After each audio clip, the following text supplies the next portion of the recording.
Hello and welcome to Talksport on what is sure to be one of the most memorable nights in the history of Luton Town Football Club, as Kenilworth Road, their home for the past 118 years, plays host to Premier League football for the first time.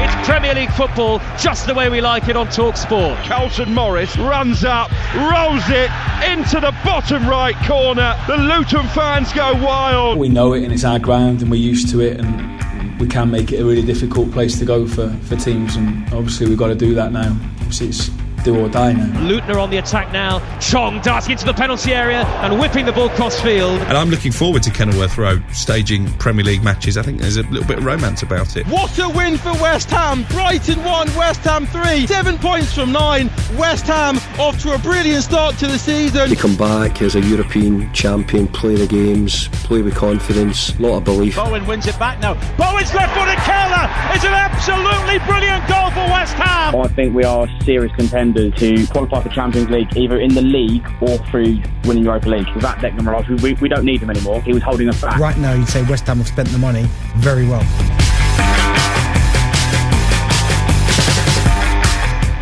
Tonight, Kenilworth Road will witness Premier League football for the first time as Luton Town host West Ham United. Now, as soon as the home side sealed a spot in the top flight, questions were already being asked of a ground that fell well short of the razzmatazz that we've come to associate with the bright lights of the Premier League. A new press conference room was needed, new floodlights erected, and most notably a brand new Bobbers stand, all part of a £10 million revamp.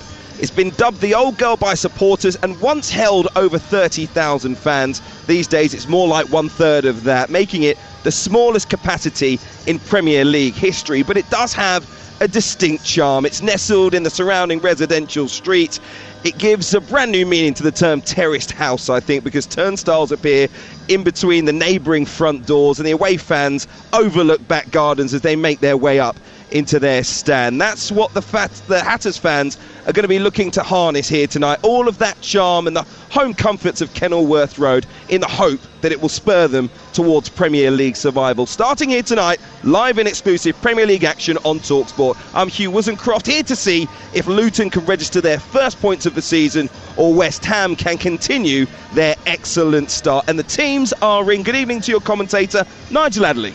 Yes, good evening, Hugh. It's a big night for Luton Town, but they will have to do it without their captain and leader, Tom Lockyer, who was not in the team tonight, not in the matchday squad at all. One of two changes from the 3-0 loss at Chelsea last week. Issa Kabore, the youngster on loan from Manchester City, is the other player who makes way. So Mads Andersen, the Dane signed from Barnsley, will replace Lockyer at the heart of their defence, and Alfie Doughty will also come into midfield. So their team in full is Kaminski in goal, Burke, Anderson and Bell, 3 central defenders. Doughty and Giles are the wing backs. Chong, Nakamba and Barkley in midfield, with Morris and Adebayo in attack. Changes as well for West Ham. We already knew that Thomas Souček was unavailable after concussion in their win at Brighton last week. And the other change anticipated, Naif Agurd comes back into the side, having been suspended for that game. Angelo Ogbonna also drops to the bench, and Said Benrahma comes back into the starting 11 with a reshuffle in midfield, replacing Souček. So it's Areola in goal, Soufal, Zuma, Agurd and Emerson the back four. Bowen, Alvarez, Ward-Prowse and Benrahma across midfield, with Paquetá playing off Antonio.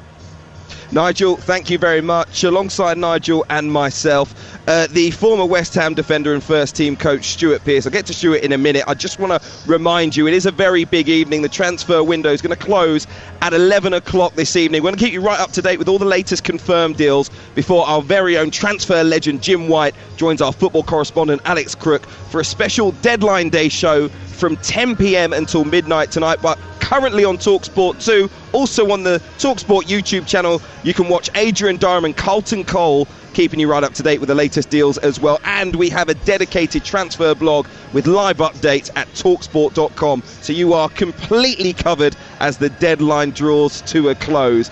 Next, though, let's take a look at tonight's Premier League action with Now. So, as I mentioned, Nigel Adderley and Stuart Pearce alongside me, illustrious company. Good evening, gentlemen. Evening, Hugh. Evening, Hugh. Looking forward to this one. Yes, absolutely. I've got to say, you have in your mind, they've spent £10 million. We're going to go to Kenilworth Road. We're going to see a totally different ground. It's not exactly totally different, is it? Not for us. That pillar's still there. Right in the middle of the goal.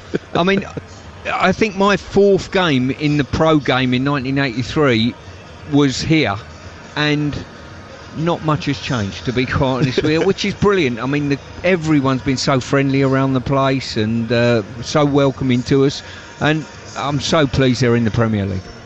I think it's absolutely brilliant, and I came here a lot in the Championship over the past few years. Always a welcoming club, always a passionate parochial atmosphere, but they get every last drop out of everybody on and off the field here, and they deserve their place in the Premier League for that alone, and I think they've done a great job. We were here last season thinking, how on earth will this ground fit into the Premier League? And they've ripped down the greenhouses on the far side, the old corporate boxes. They put up a stand which is temporary, maybe looks a bit temporary in places, will all over be there very soon, and they've done a terrific job. The pitch looks in great condition, maybe a bit mottled in places, but it's only recently been laid. And this is such a big night for the Luton fans who were trawling around non-league for 5 years, watching their team having fallen out of the Football League in such disarray.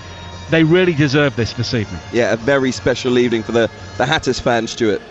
I think football's all about the fans, if I'm being quite honest with you. Listen, we're all a bit transient as players, coaches, whatever you may be, even media coming here to work on the games, but the consistency is the ones that sit in the terrace or stand in the terrace. Yeah, that new Bobbers stand just across from us has the look of something that is pretty makeshift, pretty temporary. It looks like it's been put together in a Meccano set, if you like. You can see the corrugated iron. It'll do for now. Remember, at Luton, on the verge, a few years away from moving to a brand new £120 million home, and that is why £10 million is just about all they wanted to spend on the development needed to see Kenilworth Road into the Premier League. That stand tonight will be at 100% capacity for the first time. Of course, there was a match here in midweek, only 75% full, so hopefully that will add just a little bit extra to tonight's atmosphere. And unsurprisingly, the Luton boss Rob Edwards is expecting a memorable atmosphere tonight. There is something romantic and special about our place. I think you can still have a new stadium and keep what you have and try and keep that, whatever it is that's unique to you, and try and keep that. But it probably takes a little bit of time, like anything. Maybe like moving home, just takes a little bit of time. But there's certainly something special about our place, and like you said, there's not many like it anymore. So Rob Edwards there, the Luton boss, trying to harness Kenilworth Road. Of course, he will hope that it could be a special atmosphere for his team throughout the season. They rarely lost here, yes, in a different division last season in the Championship, but it was the foundation, in fact, over the last couple of campaigns, to very good seasons for Luton Town, and they will hope to, like I say, harness some of that. I think even more so, Hugh, in this division. I think unless they get their home form correct this year, I think a drop out of this division is waiting for them. And listen, there's a lot been talked about, people sort of, about coming into the league and then being underdogs. If you're part of the squad, you're part of the dressing room or the coaching staff or manager, you'll want to stay in this division, make no mistake. Last time they were in the top flight, way back in 1992, they only lost 4 of 21 home matches here at Kenilworth Road, which shows you, yes, I get it, a different generation, but the importance of your home form. I think they need at least 10 home victories to have any hope of survival, because that will give them 30 points and it will give them a chance with a few draws and maybe the odd win on the road. Already we've seen they've had 2 very tough away games against 2 very big teams, and also teams that are established in the Premier League. And it's interesting reading the views of one of the board members today, David Wilkinson, in the programme, talking about the financial disparity they will find week in, week out in the Premier League, but also saying they're not going to bet the house on trying to stay in the Premier League. And I think that's wise, because this club fell out of the league due to financial mismanagement, and those who were left holding the baby had to deal with that, and they don't want to repeat. And there is no point in Luton spending £150 million and going down, because they will be back to square one, back in the Championship and in a weaker position. And they've been doing so well in terms of their forward thinking, forward planning. It's important to hear David Wilkinson, the chairman, tonight in the programme, as Nigel mentioned, ensuring the future of the club is his top priority. When it comes to the football, Luton haven't started the season as they would have hoped. 0 points from 2 games, both 3-goal defeats away at Brighton and Chelsea. They squeezed past League 2 Gillingham in the Carabao Cup in midweek. The reserves not doing too much to impress in that game. West Ham, great start to the season, 7 points from 9 available. Draw against Bournemouth, followed up by 3-1 wins over Chelsea and Brighton, not involved in the Carabao Cup as yet, due to their involvement in Europe, of course. And when we look at the teams tonight, Stuart, and we start with the home side, Luton, no Tom Lockyer, their captain. How much will they miss his leadership? Well, I think when you take on teams like West Ham and you go into your first home game with the excitement, the euphoria that they'll actually have, your skipper is the one person in the dressing room you look to, you know, and they'll definitely miss him and his leadership qualities. But the rest of the team are going to have to galvanise the atmosphere that's going to be in here. Give it another 45 minutes and this place will be bumping, you know, and the fans themselves will know they've got to get behind their team and drive them on if they're going to get the 10 wins that Nige spoke of.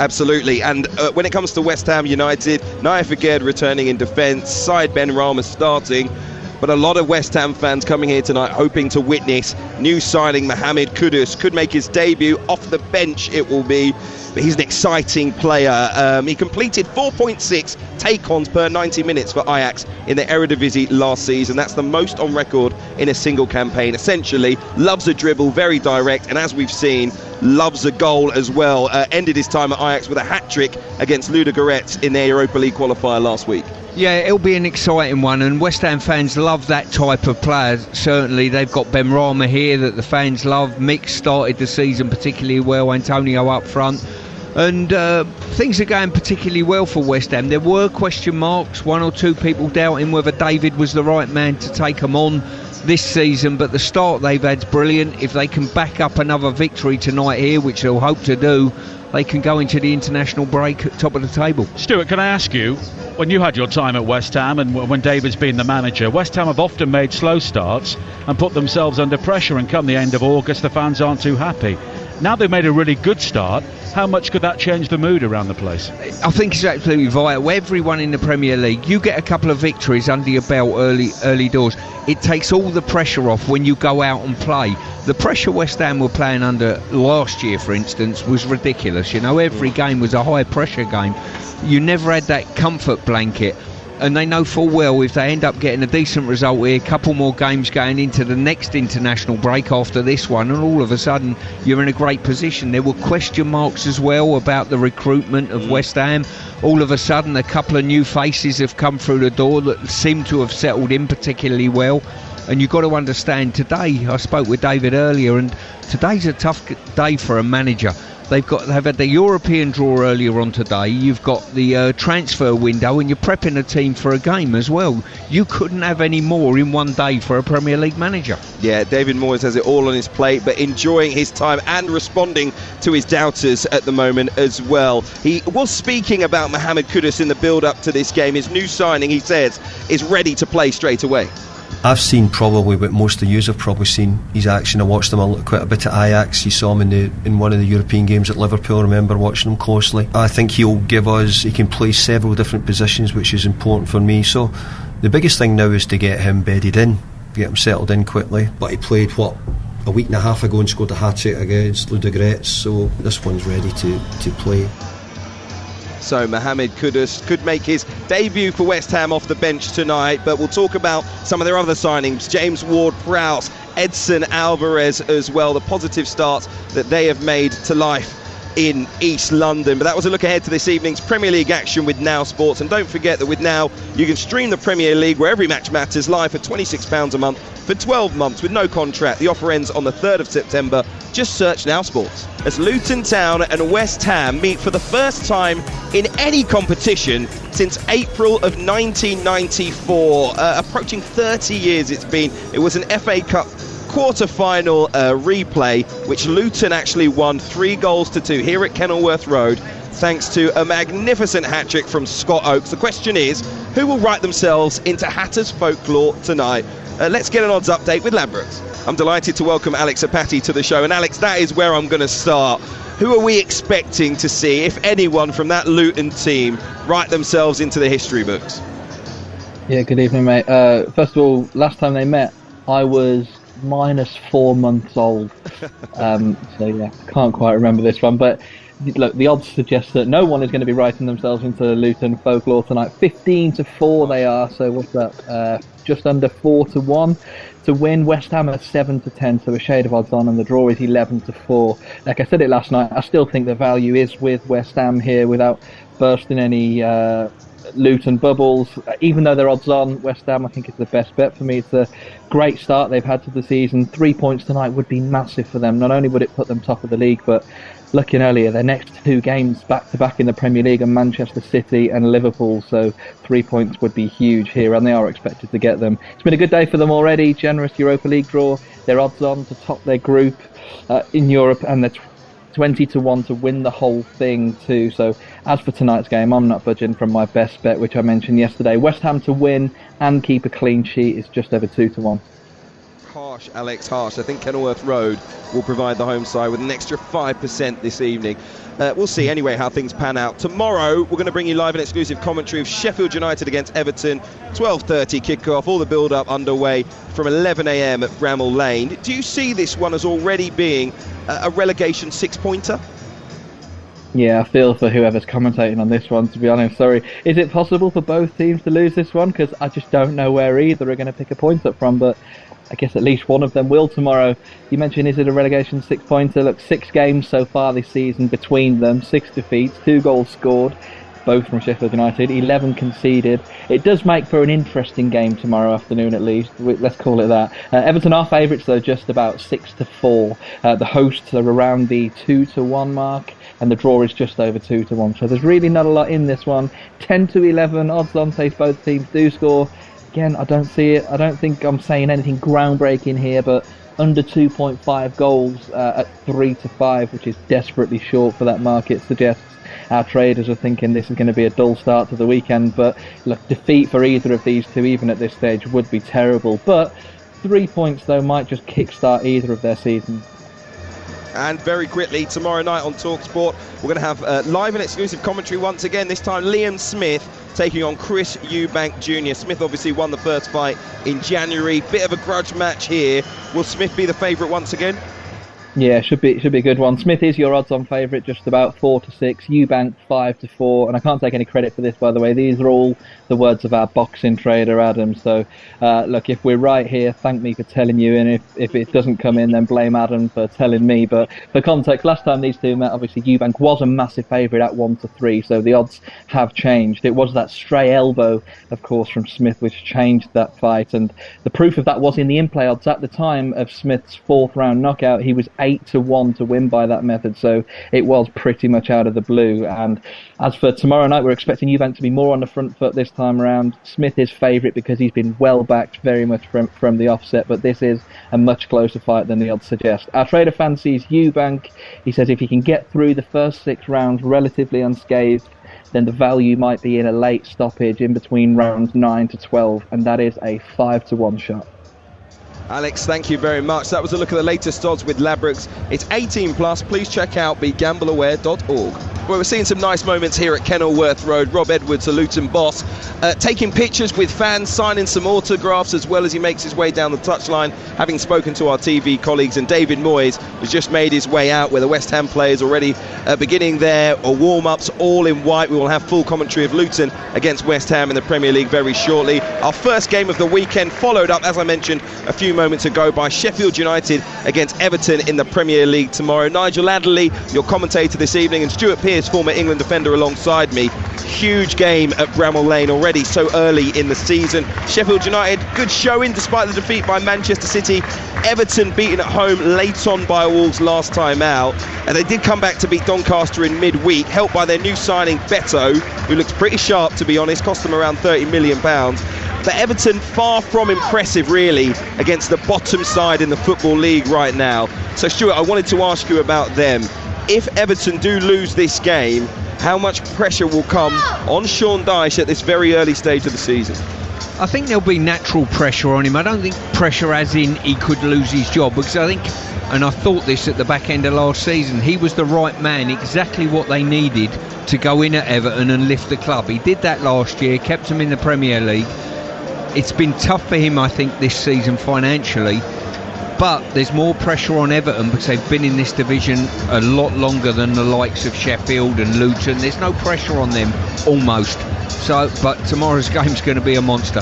Yeah, and on game day breakfast tomorrow morning, you'll be able to hear Tony Cascarino's exclusive interview with the new Blade, the former Toffee, Tom Davis, ahead of that game. What do you think about Sean Dyche, Nigel? Well, he said at the end of last season, when they scraped through on the final day with that narrow win over Bournemouth, this club can't be in the same position next season. And it's rinse and repeat. They are.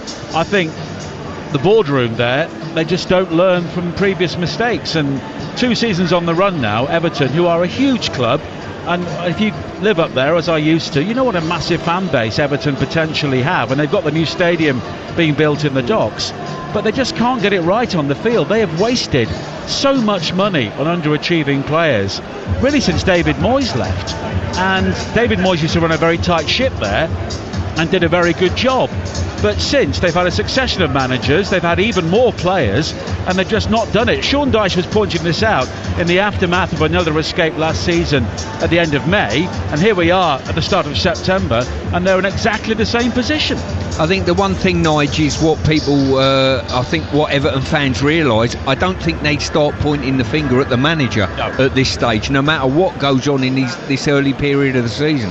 Big game for Everton against Sheffield United tomorrow, live and exclusive on Talksport. 12:30 kickoff, as I say, all the build-up from 11. We'll have game day live at 2:30. Adrian Durham alongside Trevor Sinclair and Mick McCarthy. All the goals as they go in included Burnley against Spurs, Chelsea against Nottingham Forest, which is live exclusively on Talksport 2, and Manchester City against Fulham, and a classified results service as soon as we can to 5 o'clock as well. So a big weekend ahead for you, but also a big evening ahead for you, because it is transfer deadline day. Of course, we've got a live programme right now over on Talksport 2. Adrian Durham is alongside Alex Crook, our football correspondent, has taken a couple of minutes to join us here. We're at Kenilworth Road, of course. He is in London, but he's on the phone mainly. Alex, good evening. Good evening, how are we? Very, very well. What is the latest when it comes to a transfer window? A number of big deals on the horizon and some totally off. Yeah, it's been an interesting day already. I think we were leading the charge this morning with the Brennan Johnson to Tottenham story. I've just been told his medical at Spurs is ongoing. That will be a deal worth more than £45 million for Nottingham Forest. Forest themselves have been very busy. They signed Nuno Tavares from Arsenal this morning. They're going to use the Brennan Johnson money, I'm told, to sign Ibrahim Sangare, a midfielder from PSV Eindhoven. Divock Origi, Liverpool cult hero, of course, having scored in that Champions League final against Tottenham. He's also on his way to Nottingham Forest. Tottenham have been trying to sign Conor Gallagher from Chelsea, but I think their asking price of £50 million, plus the fact that Spurs have not managed to shift on Pierre Højbjerg, means that Gallagher stays at Stamford Bridge. Cole Palmer has completed his move from Manchester City to Chelsea. City have signed Mateus Nunes from Wolves. So it has been a busy day. And Mo Salah, of course, subject to that £150 million bid from the Saudi Pro League. And I'm told that won't be the end of it. They are willing to smash the world transfer record to get their man. And of course the Saudi Pro League window doesn't close for another few weeks as well, so that's going to be a really interesting one. Stuart, just very quickly, your thoughts on the possibility of Liverpool selling Mo Salah. Is there a number you think that they will be interested in? I tell you what, I read 150 million. I would take that personally if I was Liverpool.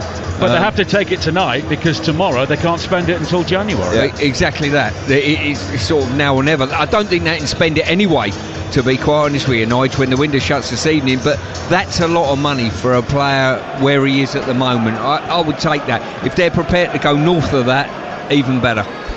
Alex, what else are you looking at this evening as we approach the deadline? Because as we've seen in the past couple of years, moves pop out of nowhere. Well, two of the other big stories of the day for me involve João Paulinho, who was in Germany, had undergone a medical at Bayern Munich, had even posed, we're told, in the new kit for the official unveiling pictures. That move is off. The German transfer window closed at 5 o'clock. Fulham didn't source a replacement in time. Will he play this weekend against Manchester City? I would suggest unlikely, but João Paulinho staying with the Cottagers. And Mason Greenwood as well. That was another Talksport exclusive. Around about 2 o'clock today, we broke the news that Manchester United were willing to let Greenwood leave on a free transfer. Lazio were very keen at that stage, but the Italian window is now shut as well. That's shut at 7 o'clock our time. So Besiktas looks a more likely destination for Mason Greenwood. And you're at Kenilworth Road tonight. Must be a nightmare for Rob Edwards and David Moyes trying to get these deals done on deadline day while preparing for a huge game in the Premier League. Albert Sambi Lokonga on his way to Luton on loan from Arsenal. Looks like West Ham's business could be done. They've been trying to sign Filip Kostic from Juventus. I'm told that one probably won't happen, and that has knock-on effects for Maxwell Cornet. He was going to join Everton to replace Fulham-bound Alex Iwobi, but with West Ham not managing to sign Kostic, he will stay, I'm told, at London Stadium.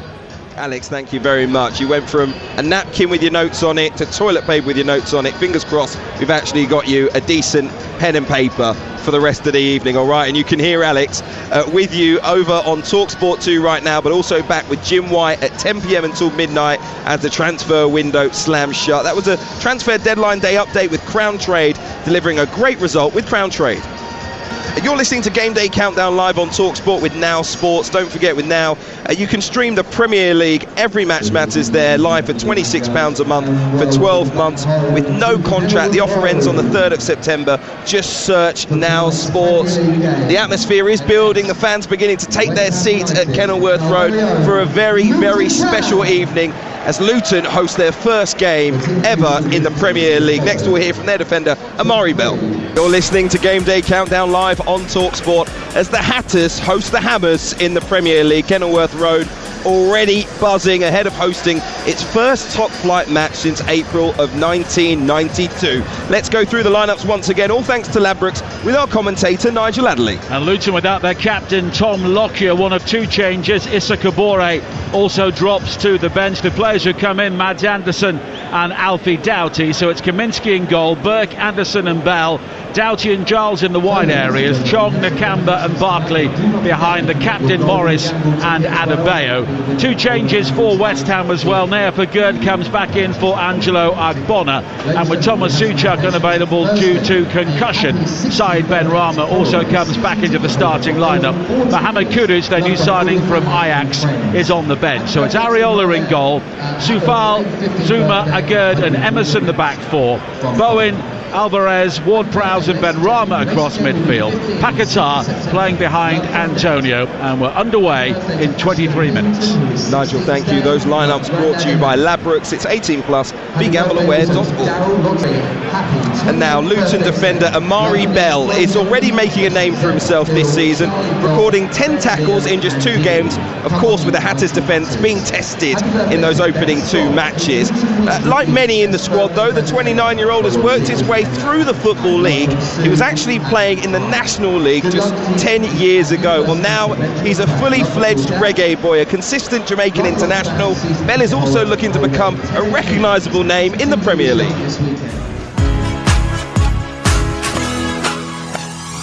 Many congratulations on 100 appearances for Luton, which you achieved the other night. Were you counting them down in your head, or did someone in the media team have to tell you this is your 100th game? Yeah, someone in the media team did tell me that. It's not something as players you kind of think about, so it's good to be reminded. With the win, it makes it a little bit better. Your journey. Talk to me about your journey, because it's been right from non-league football. And tell me about your journey. Obviously, when I was young, I started at West Brom. That was like under 11s, I think it was. Wasn't able to continue playing there for whatever reason, and played Sunday, Saturday league until college. Went to Solihull College and played for Solihull Moors at the time, under 18s.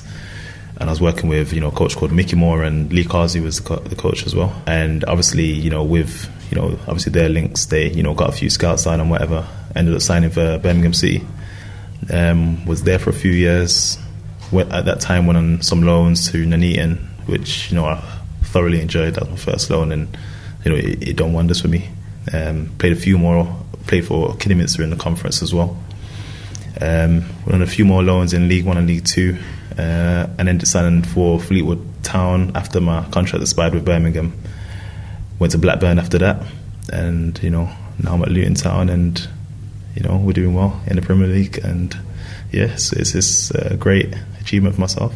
So when you were at Solihull and Nuneaton and Kidderminster, was your dream always to be a professional footballer, or was that kind of like something that you not stumbled across when you went to Birmingham, but something which became a bit of a bonus, shall we say? Yeah, no, it was definitely always my dream. I mean, I remember when I was in school, the only reason why I went to Solihull College, because I had the kind of thought in my head, if I know I'm good enough, and if Lee Cars is the coach, I know he's got links in the football scene, so he can get people down to watch me, and it all worked well. So yeah, my plan went as I thought it would, and now I am here where I am. If you hadn't, what were you going to do? Well, back then I always wanted to be an architect, but looking at it now, the studying is crazy, so I don't know if I'll ever do that now. It could have got you involved in the new stand at Kenilworth Road this season. Exactly. And even if I do it now, I may have a few links in the football scene, so build a few stadiums. Being a Premier League footballer, I mean, does it feel any different? I mean, I interviewed you last season when you were in the Championship. I'm now interviewing you as you're a Premier League player. Yeah. What are the big differences, apart from maybe a brand new flash car and the way you're treated now by everybody around the training ground? What is the difference, or is there none essentially?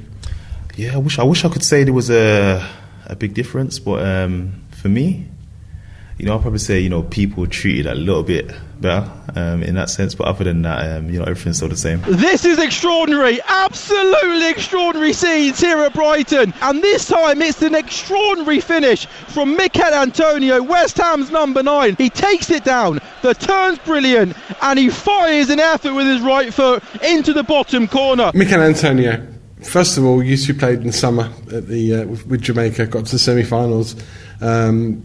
In terms of having him as a teammate, what's that like?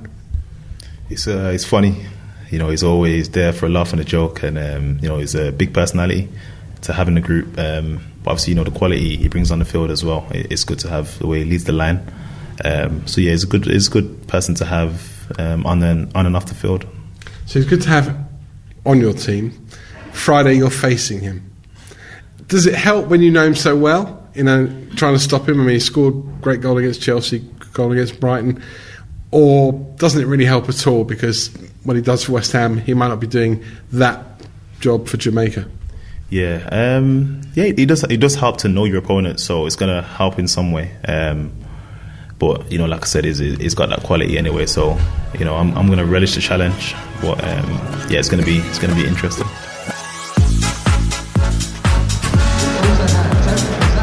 So Luton defender Amari Bell looking to shackle his international teammate Mikel Antonio tonight as part of a Luton defence that has been under pressure, and I'm sure will come under pressure once again this evening. There is a bit of breaking transfer news to bring you on Talksport. Nottingham Forest Brennan Johnson currently undergoing a medical ahead of a prospective move to Spurs. Remember, there's a live transfer show on Talksport 2 right now. Jim White and Alex Crook are back here with you from 10 p.m. until midnight as the window shuts at 11 p.m. But you can also follow all the latest with our live transfer blog at talksport.com. And as I'm sitting next to a Nottingham Forest legend in the shape of Stuart Pearce, I do have to ask you about the possibility of Forest losing Brennan Johnson, one of their own, if you like, and how that affects them for the season ahead. Yeah, as a pundit, I shouldn't be biased, but I'm really disappointed if he does make that move. I've got to say, he's done fantastically well for Forest, out the academy system, and it'll be a massive miss for the club. He's got that ability, that change of speed, eye for a goal, and I'm sure from Steve Cooper's point of view, it will be with a heavy heart that he leaves the club, I'm sure. I won't ask you about how big a positive it is for Spurs then. No, too soon. Don't bother. Too soon, too raw. Right, let's talk about events here tonight then. As we just heard from Amari Bell, listen, 2 games, no goals scored from open play for Luton Town. They've got Carlton Morris, Elijah Adebayo that have been working hard, leading the line, haven't really carried a threat. So I did want to ask you about how Rob Edwards can make Luton Town a more dangerous side. Well, firstly, both of those games were really, really tough games on the road. Brighton and Chelsea. They've ended up scoring midweek in the EFL Cups. They got 3 goals in the EFL Cup, the team. So the one thing they've got to do, bring this crowd, as we can hear in the background, to the party. Put a lot of balls in the box. They've got a lot of been watching their sort of warm-up routine, going through a little bit of shape. They're a physically very big side. They're going to have to play that card, especially in the home games like nights like tonight. Defensively as well? Definitely. I mean, they're up against a team in West Ham that score goals from set plays themselves. So there's two teams that have got to defend particularly well in each box. Luton fans making great noise already, booing the West Ham players down the tunnel before they make their final match preparations, and cheering their own players just in front of us here as they take some pictures with the mascots, and the players just pump their hands in the air trying to get their fans going ahead of what is a special night but a very important evening as Luton Town desperate to get off the mark in the Premier League. Listen, very quickly on West Ham United. Good start to the season. Some players that have made a great start. Jared Bowen in particular, one to watch tonight. 2 goals, 1 assist in the opening 3 games. James Ward-Prowse, after his move from Southampton, only played 1 game, got a goal and 2 assists last time out as well. I think West Ham fans can be really happy with the additions. Well, they certainly can. And when you look, I mean, people criticise Declan Rice not leaving, but criticise, we've moved on now. He done brilliant things for this football club. But the one thing you won't miss with Deck, goals and assists. He wasn't in the team to do that. So if you're bringing players in and they're supplying goals and assists, all of a sudden that equates to points. And also with David Moyes, he spoke about it yesterday.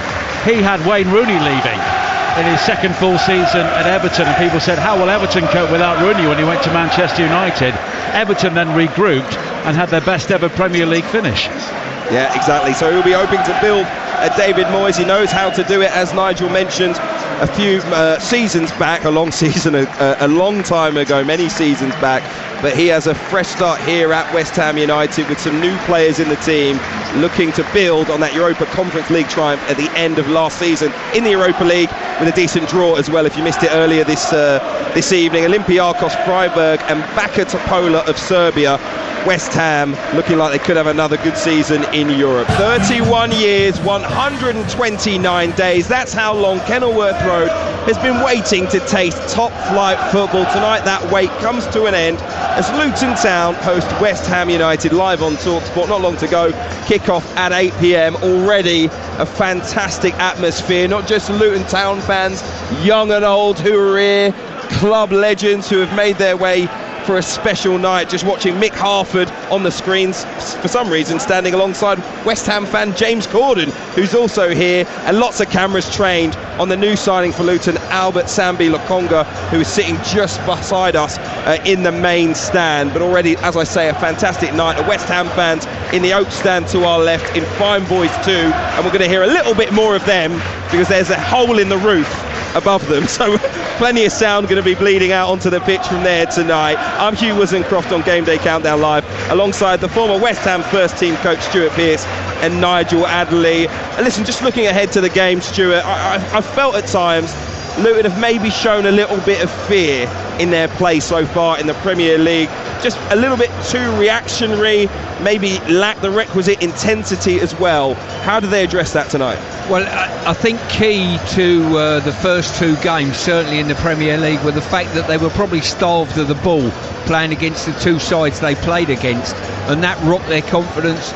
Add to that, they didn't score in a game and the opposition scored first, and you can't get the ball back. Tonight will be slightly different. West Ham are not a possession dominating type of side, so Luton, I think, will have an even share of the ball. It's just what you do with it then. It's interesting you mentioned that, because the initiative will be on West Ham tonight to carry the game to Luton, but they've only averaged 23% possession in their last 2 games. They did score 6 goals in that time, of course, but does that maybe show that they're a better counter-attack team than a possession side? Oh, 100%. They're definitely that. And that's been the case certainly going back the last 3 or 4 years. We've been, when I say when we were at West Ham, the counter-attack threat was fantastic, and that remains now. And I think West Ham, and what I've seen, are almost back to that time 2 years ago when they finished 6th and 7th in the league with their football. The expectation is that West Ham United will win here tonight, but maybe Kenilworth Road will provide the Luton Town players with that extra 10% they need to register their first points in the Premier League. It's a lovely evening here in Luton as the two teams make their way out onto the pitch. Luton Town, of course, in their famous orange shirts. West Ham United all in white, and you're about to hear the fans to receive them here at Kenilworth Road.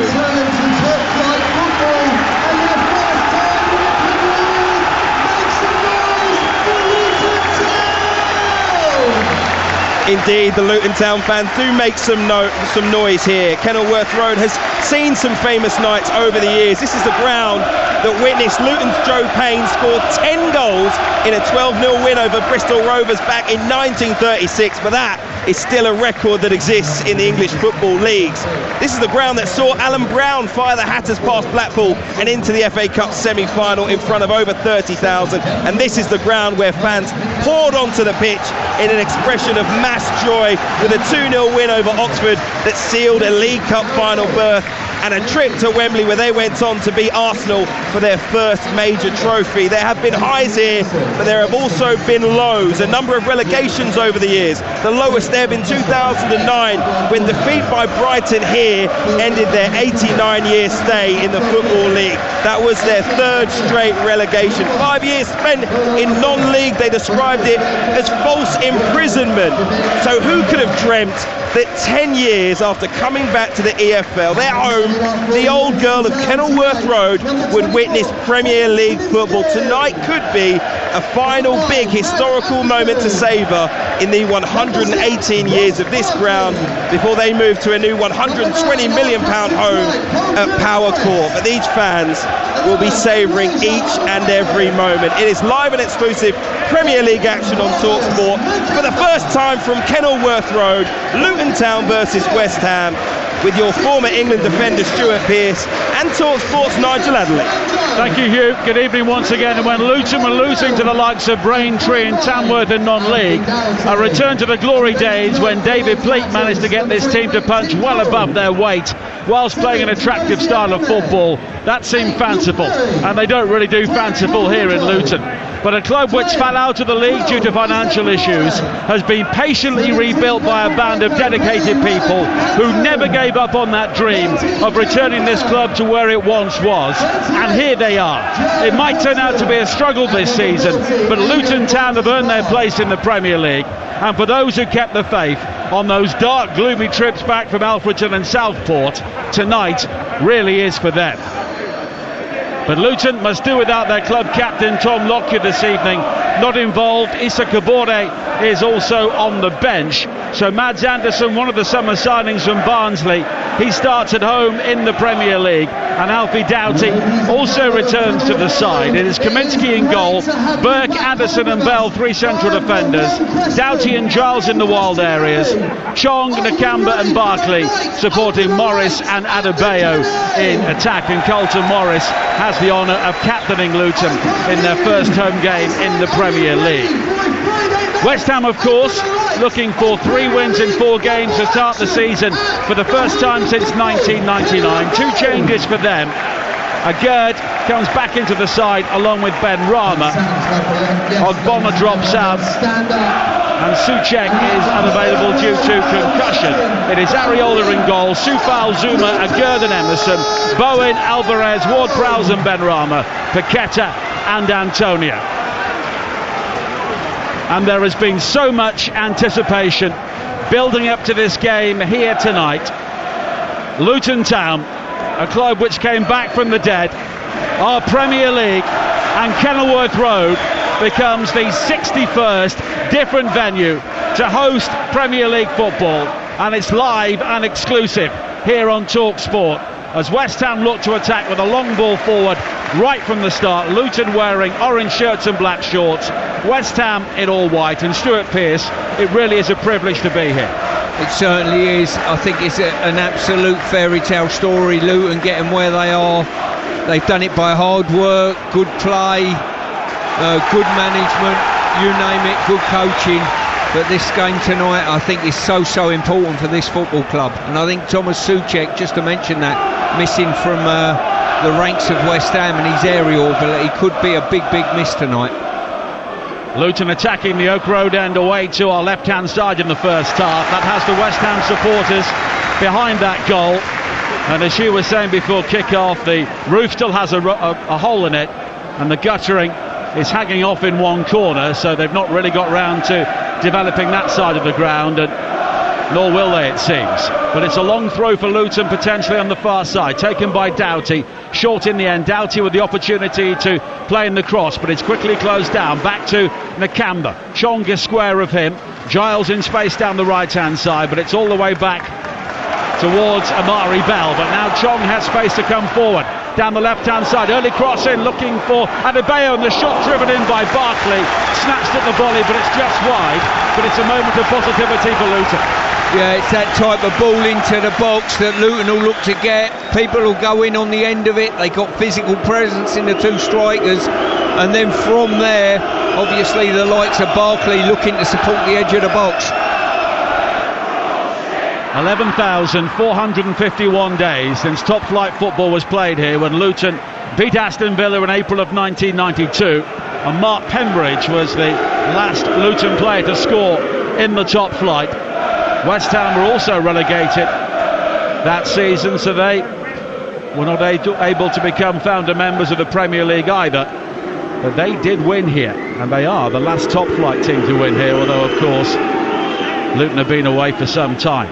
Now Ward-Prowse wearing number 7 on this near side. Such a good start to his West Ham career, as West Ham look for 3 Premier League wins in their first 4 for the first time since 1999, when Stuart Pearce was the left-back. Yeah, straight away Luton without the ball drop into a sort of 5-3-2 scenario. So when anybody does that, you've got to work the ball, work it from side to side, and make sure the 3-man midfielder have got their work cut out sliding across. Morris rises to win a header, looking for Adebayo. 2 players who have risen from the lower leagues to be the strike partnership for Luton in the Premier League. Morris had an excellent season last season, scoring 20 goals. Goals were harder to come by for Adebayo after 16 2 seasons ago. As West Ham look to build on this near side, Soufal will take a throw in, but we briefly have 2 balls on the pitch. It's a new division, a new stand on the far side for Luton, but still the same old pillar obscuring the view of our goal away to the right-hand side. We're in the old press box here at Kenilworth Road. Many of our colleagues are along a very long gantry slung beneath the roof of the new stand, the bobble stand on the far side, which has replaced the old corporate boxes here at Kenilworth Road. And Luton pulled that down pretty much the minute the full-time whistle went in the playoff final, and that's why their first home game against Burnley was postponed, to give them more time to get this ground ready. Now Morris turning into trouble, but then working hard to win it back, sliding in the centre circle, and here is Chong with that shock of hair wide to this near side, and Giles with the cross into the penalty area, headed down by Adebayo, a bit behind Morris, and it will be cleared away by Alvarez up to the halfway line. Now Bowie, quickly challenged though by the retreating Giles. Now Bell just in front of us down the Luton left-hand side. 4 minutes played here on Talksport. Luton 0, West Ham 0 in the Premier League. If you want coverage of transfer deadline day currently, retune to Talksport 2 with Adrian Durham and Alex Crook. Download the Talksport app and you can swipe between that programme and the commentary here. And Alex and Jim White will be along at 10 o'clock here on Talksport with the conclusion of transfer deadline day. And you can follow our dedicated blog with all the big deals as they come in on Talksport.com, as Zuma plays it wide to the far side. Adegerd back in the West Ham team after being sent off against Chelsea. A good ball forward from him to find Benrahma down the left. He's closed down though by Doughty as he approached the Kenilworth Road end, but he overruns the ball and it's behind for a goal kick. Yeah, Doughty just got caught out there, sort of ball watching. Benrahma, once he gets the opposite side, he very, very difficult to catch. Just his first control was not good enough, and now Doughty can get back goal side. And the noise rattling around this old stadium. Of course, 3 sides pretty much untouched apart from cosmetic changes following promotion. It's always atmospheric, it's always partisan, and that's been turned up 1 or 2 notches here this evening as first Nakamba and then Adebayo are sent sprawling on the far side, and it will be a free kick for Luton. 10 yards inside the West Ham half, wide on the right-hand side, and set pieces, you feel, not just tonight, but throughout the whole season, will be so important for Luton. Oh, they certainly will. I mean, you've seen when that ball goes in the box, there's willing headers in the ball. The one thing I would say, I've been a little bit disappointed in these early stages. Morris has lost a couple of headers to Agard early on, and it's his job to secure that ball or get flick-ons. 6 minutes played, 0-0 at Kenilworth Road in Luton's home Premier League debut. Barkley with the free kick, high into the area, headed up in the air by Paquetá. It's loose inside the 6-yard box, cleared away as Giles on this near side, and in the end Alvarez is able to step in and hack the ball away. It's now controlled by Bell on the halfway line. Long diagonal from him, looking for Doughty, the other wing back on the right, headed away by Emerson into the new stand on the far side, and it will be a throw-in for Luton Town. You can't help thinking, Nige, this first goal in the game, you know, it'll either puncture Luton and puncture the atmosphere here, or, well, it'll rank up fourfold. Well, West Ham have won their opening 2 games in succession for the first time in a long time, as a ball forward for Luton is hacked away on the far side by Ben Rama. And this place could get very quiet very quickly if West Ham do score, but at the moment the home crowd, like the team, are buoyant. 0-0 with 7.5 minutes played on Talksport. On a rather humid evening. It was a grey afternoon, but the temperature has been maintained by the cloud cover, which is still evident overhead as Barkley closes down the ball forward on the far side from Paquetá. And here is Ward-Prowse over the top down the right, looking for Soufal, where they burst into the penalty area, but Kaminski was alert to the danger, took over a very good starting position, and claims for Luton Town, defending the goal away to our right. Yeah, it's important for Luton, certainly. They're dropping back into a 5-man back line, but West Ham have attempted a ball over the top for Benrahma, which he got on the end of, and on that occasion just overhit slightly, and the goalkeeper bailing the wing back out.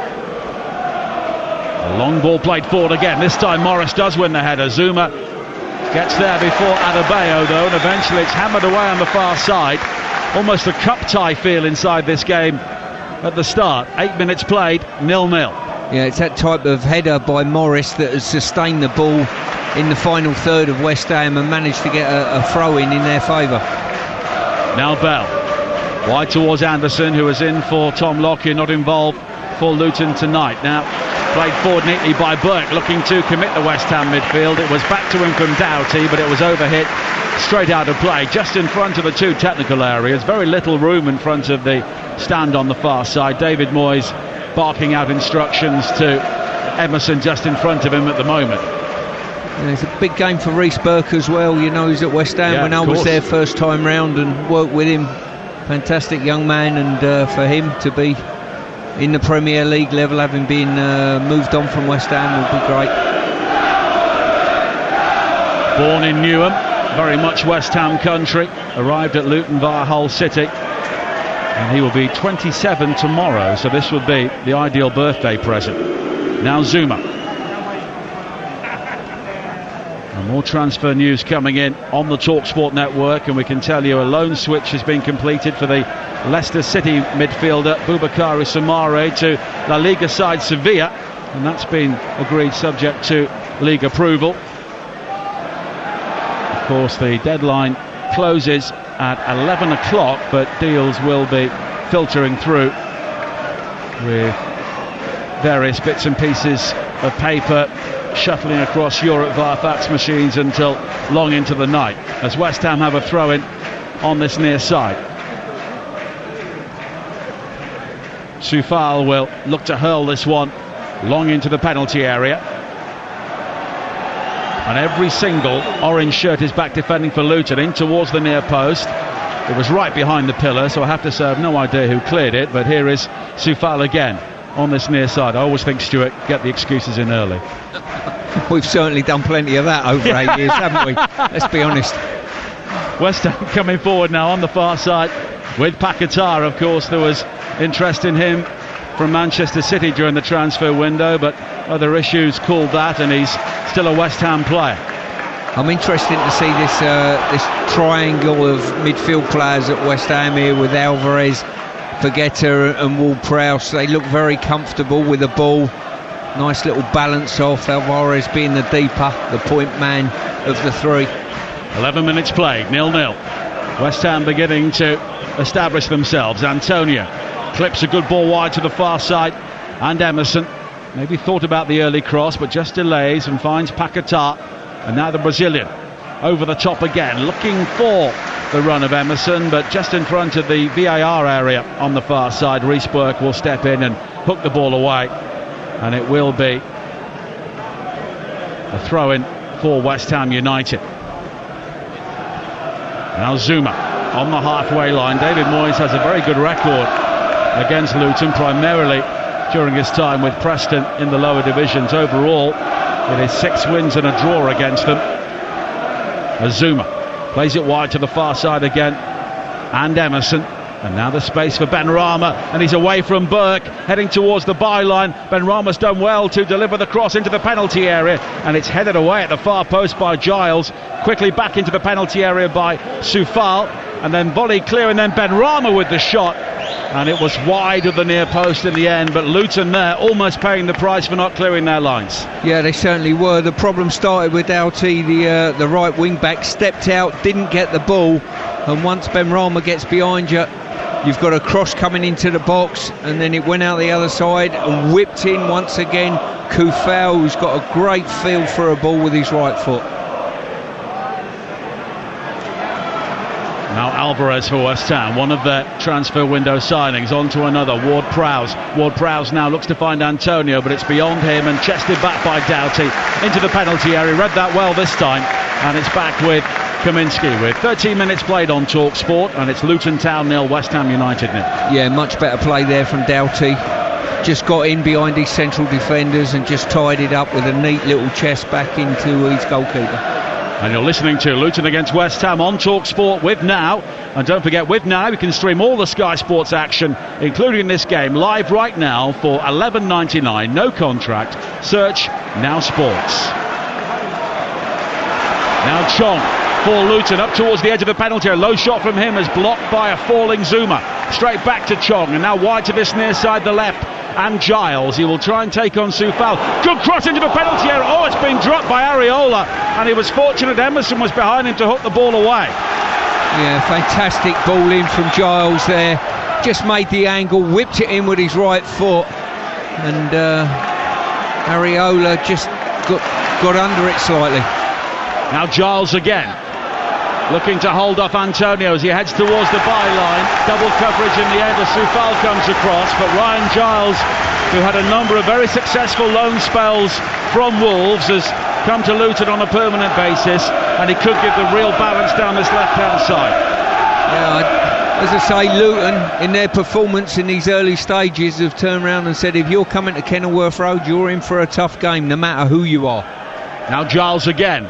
High ball into the penalty area. Doughty brings it down on the chest. He's found Barkley. Barkley on the turn. Left foot shot from him. Dragged across the face of goal.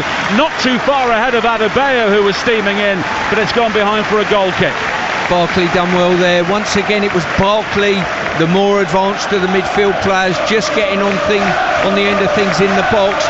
And as he's half turned, Alvarez has gone to ground a little bit too cheaply for me. He moved it on again and just pulled his shot. Very fine margins, but could Adebayo have been on the move a bit more there? Yeah, potentially. I think well, listen, I don't think they're speed merchants, both of the centre forwards, but you've got to be predicting things, it's fair to say, as all good strikers do, Nige. Now Bell all the way back towards Anderson, and he shimmies beyond Antonio but then gives the ball away. Played it in towards Chong, who was always going to be challenged by Alvarez, who loves that sort of situation. Now Ward-Prowse slides it back to the Moroccan international, Agurd. Alvarez again. And Alvarez has just slotted into that Declan Rice mould. And he will maybe add 1 or 2 more assists to his game. A bit more languid than Rice, but a very good technical footballer, the Mexican international. Soufal finding Ward-Prowse again. And here is again. I think even in these early stages, Nigel, you can tell Luton that they'll hurt you if they possibly can, getting the ball in the box. They've got a good game plan, but they do look slightly vulnerable, even when they're all back in post and big numbers behind the ball. Movement of players, little spins in behind are losing their markers. And we've got two teams here who don't really like having the ball. West Ham have done very well with less than 30% possession so far this season, and Luton have had similar numbers in their 2 games away from home, although 2 very tough games. They were reflected in 2 3-goal defeats. 0-0 here with 16 minutes played. Let's check in on tonight's Super League action at Craven Park. Hull KR against the leaders Catalan Dragons and Mark Wilson. Yeah, 13 gone here. It's Hull Kingston Rovers 4, Catalan 6. The Dragons in front early on. Romain Navarre powering over from close range, but Rovers have just scored a nice try after Catalan dropped the ball on their own line. Sean Kennedy scoring. Just awaiting Schneider to kick the goal, but it's Hull KR 4, Catalan 6. Thanks, Mark. Still 0-0 here as Emerson comes forward for West Ham on the far side. Paquetá, good ball back towards Emerson, who rides one challenge. Now Bowen inside the penalty area, driven wide, and the left-footed cross in the end is deflected off Anderson behind for the game's first corner. Yeah, once West Ham raised the tempo of their passing, little interaction, little gives and goes, and it caused absolute panic in the Luton backline. Jarrod Bowen having an excellent start to the season, didn't score a single goal away from home in the Premier League last season, but he scored in his opening 2 games at Bournemouth and Brighton. Now Ward-Prowse with the corner into the near post, had it away by Adebayo. All the way back to the halfway line goes Benrahma, and in the end Emerson has to turn under pressure from Chong, who ate up the ground, and it's back to Areola, who's already had problems under one high cross lofted in from Giles, and I'm sure Rob Edwards will maybe look to feed off that. But West Ham coming forward again now. Antonio looks to shove off Burke and shoves him to the ground, and it will be a free kick to Luton Town. But it really does have the feel almost of an FA Cup tie, doesn't it? With the lower division team, which is not meant to be disrespectful to Luton, but they've got into the game with that sort of intensity. Yeah, and probably the feel around the stadium as well with the fans is of that type of game as well. You know, there's a real generation of sort of excitement going around the place with everybody, from the staff certainly through to the fans. 18 minutes played, 0-0. And don't forget, on Monday, Rangers legend Ali McCoist is back on breakfast, in the form of Chelsea, Aston Villa and Republic of Ireland midfielder Andy Townsend will be alongside him. And if you fancy something different on your morning commute, you can check out the Chris Evans Breakfast Show weekdays from 6:30 on Virgin Radio on your DAB, or you can download the app or ask your smart speaker to play Virgin Radio. As Chong comes forward now, wide towards Morris for Luton, down this left-hand side. Giles on the overlap. Morris, though, may go himself into the penalty area, now using Giles, but he's rather taken the momentum out of the breakaway. But the cross in from Giles is scraped away by Zuma, and now Benrahma will try and play it forward for Antonio, but Bell steps in to hammer the ball high into the night sky again. Wide to the far side, and Adebayo. A couple of West Ham players were appealing for handball as Adebayo tries to play it down the line, but it took a deflection on the way out and goes behind for Luton's first corner with 19 minutes played. Yeah, I've been quite impressed in these early stages with Chong. I think he's knitted things together pretty well for Luton. Good technician on the ball and good energy as well, and good drive, and a great opportunity now to test West Ham's resolve at the back. Corner kick which Alfie Doughty will take. And you just feel that tonight and throughout the season, set pieces will be so important for Luton Town, as they were during their run to the Premier League in the previous campaign. Doughty will whip this ball in, plenty of height waiting for it. High towards the back post, Burke rising, it's off a West Ham head, and in the end it's brought clear by Ward-Prowse, and now West Ham can break. It's Benrahma wide on the left hand side, the white shirts are streaking forward. Benrahma holds on to the ball, maybe holds on to it too long. He was eventually fouled by Barkley, and West Ham have a free kick when they had the opportunity to head forward there with so much support. But now Antonio from the free kick drives across in from the right hand side, but Luton will clear at the near post, and Giles eventually plays it long into the West Ham half. Well, West Ham just showed them why they are a fearful counter-attack side. The turnover cleared by Ward-Prowse, and then when Benrahma set sail, just didn't have support with it. You're listening to Game Day Countdown, live on Talksport from Kenilworth Road. 20 minutes played, Luton 0, West Ham 0, and after us Jim White and Alex Crook will be with us for the transfer deadline show. All the latest headline moves and the stories from those in the know. You can also have your say as well. 03717 223344 is the number, and if there are any breaking deals during this game, Alex will bring them to us live from Talksport Towers as Luton get a free kick on the edge of their own penalty area, and you can follow the live blog as well on talksport.com. Yeah, the crowd just giving Mickey Harford a massive ovation there. He's somebody that I've played against. He's been a brilliant servant to this football club, and I tried to employ him when I was Manchester City manager. I wanted him on my coaching staff for what he stands for and what a good coach he is. Head of recruitment here also stepped in when Nathan Jones left first time around to guide Luton into the Championship as Doughty comes forward now on the far side. Emerson does just enough, but it's another corner for Luton. And both these teams here are playing a fairly direct game. You think West Ham maybe have got more craft, but Luton here are looking to play to their strengths. Yeah, they certainly are. They've got physical presence up front. They're prepared to chase things, and they know full well every time there's a set play, the excitement going around the terraces from the Luton fans. 22 minutes played. Luton corner, Doughty whips it high into the box again. Areola wasn't convincing at the near post. The ball skidded off his fist across the face of goal and behind for another corner. Maybe Zuma got a touch as well. Well, I've got to say, I think Areola's been so unconvincing at this moment in time. He's not come for a couple of things I felt as though he should have been doing. And I think Luton have seen that and piling players in and around him now. Luton corner down this near side, the left. And it's a very congested 6-yard area again, with those West Ham supporters all on their feet, packed in behind that goal. The corner, another in-swinger, high to the far post. It was nodded towards goal by Anderson, but he was off balance, off target. Yeah, unlucky there. Good first contact in the 6-yard box, but he was just almost backpedaling, and he was under decent pressure as well, I think, from Antonio. Managed to do just enough. 23 minutes played, 0-0. Paquetá now for West Ham, who has had a very classy start to the season.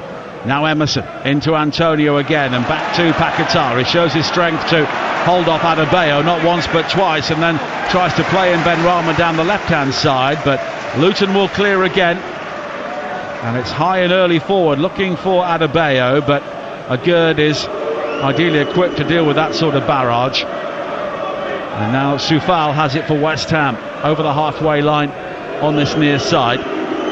Back to Zuma, and the pitch was only laid here fairly recently for the first game against Gillingham in the Carabao Cup on Tuesday, and there are one or two signs of wear and tear, and there is a rather dark tram line just in front of us, right across the pitch, and when players are going to ground at the moment, the divots are kicking up. Now Ward-Prowse back towards Zuma again, and there is space for Agurd to bring the ball forward. Luton happy to retreat into their formation, very deep at times, but Doughty steps in and hammers the ball forward again, and this could become a game of patience for West Ham. Well, I think it will be for both teams. Luton have got to be patient in their defending, make sure they stay with runners, and from West Ham's point of view, they'll look to, I think they're quite enjoying a phase of possession in this game. They look more than comfortable in possession of the ball, moving it well, and just waiting for those little spaces between